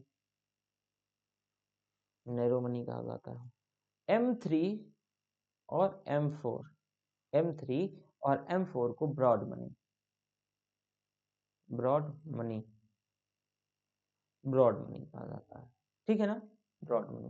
तो यहां तक आपने चीजें देखा। अब जो मनी मार्केट है ये चैप्टर हो गया खत्म। और भी जो चीजें हैं, क्या हैं? और भी जो चीजें हैं वो मैं क्या करवा दूंगा, जो करंट, जैसे कि अभी कोई बहुत ज्यादा डेवलपमेंट नहीं है तो वो भी मैं करवा दूंगा, लेकिन वो अभी उस पे से टाइम लगेगा। तो आप ये समझो कि ये पूरा जो चैप्टर है, यहाँ से इससे ऊपर कोई क्वेश्चन नहीं आएगा। इससे अगर मनी मार्केट से क्वेश्चन पूछा जाता है तो जितना मैंने पढ़ाया यहीं से क्वेश्चन आएगा, ये गारंटी है ना। तो अपने मनी मार्केट को डिटेल से देखा। देखो मुझे लगता है कि इंग्लिश वाले स्टूडेंट की भी डिमांड होगी, इंग्लिश वाले भी स्टूडेंट खूब रहते हैं, है ना। तो अगर आप लोग चाहो ना तो मैं क्या कर सकता हूँ कि इंग्लिश से भी, अगर आप लोग चाहते हो ना तो मैं इंग्लिश से भी मतलब लेक्चर डिलीवर कर सकता हूँ, कोई समस्या नहीं है, ठीक है। तो अगर आपको ऐसा लगता है कि मुझे करना चाहिए तो फिर आप सोच सकते हो इसके बारे में, ठीक है।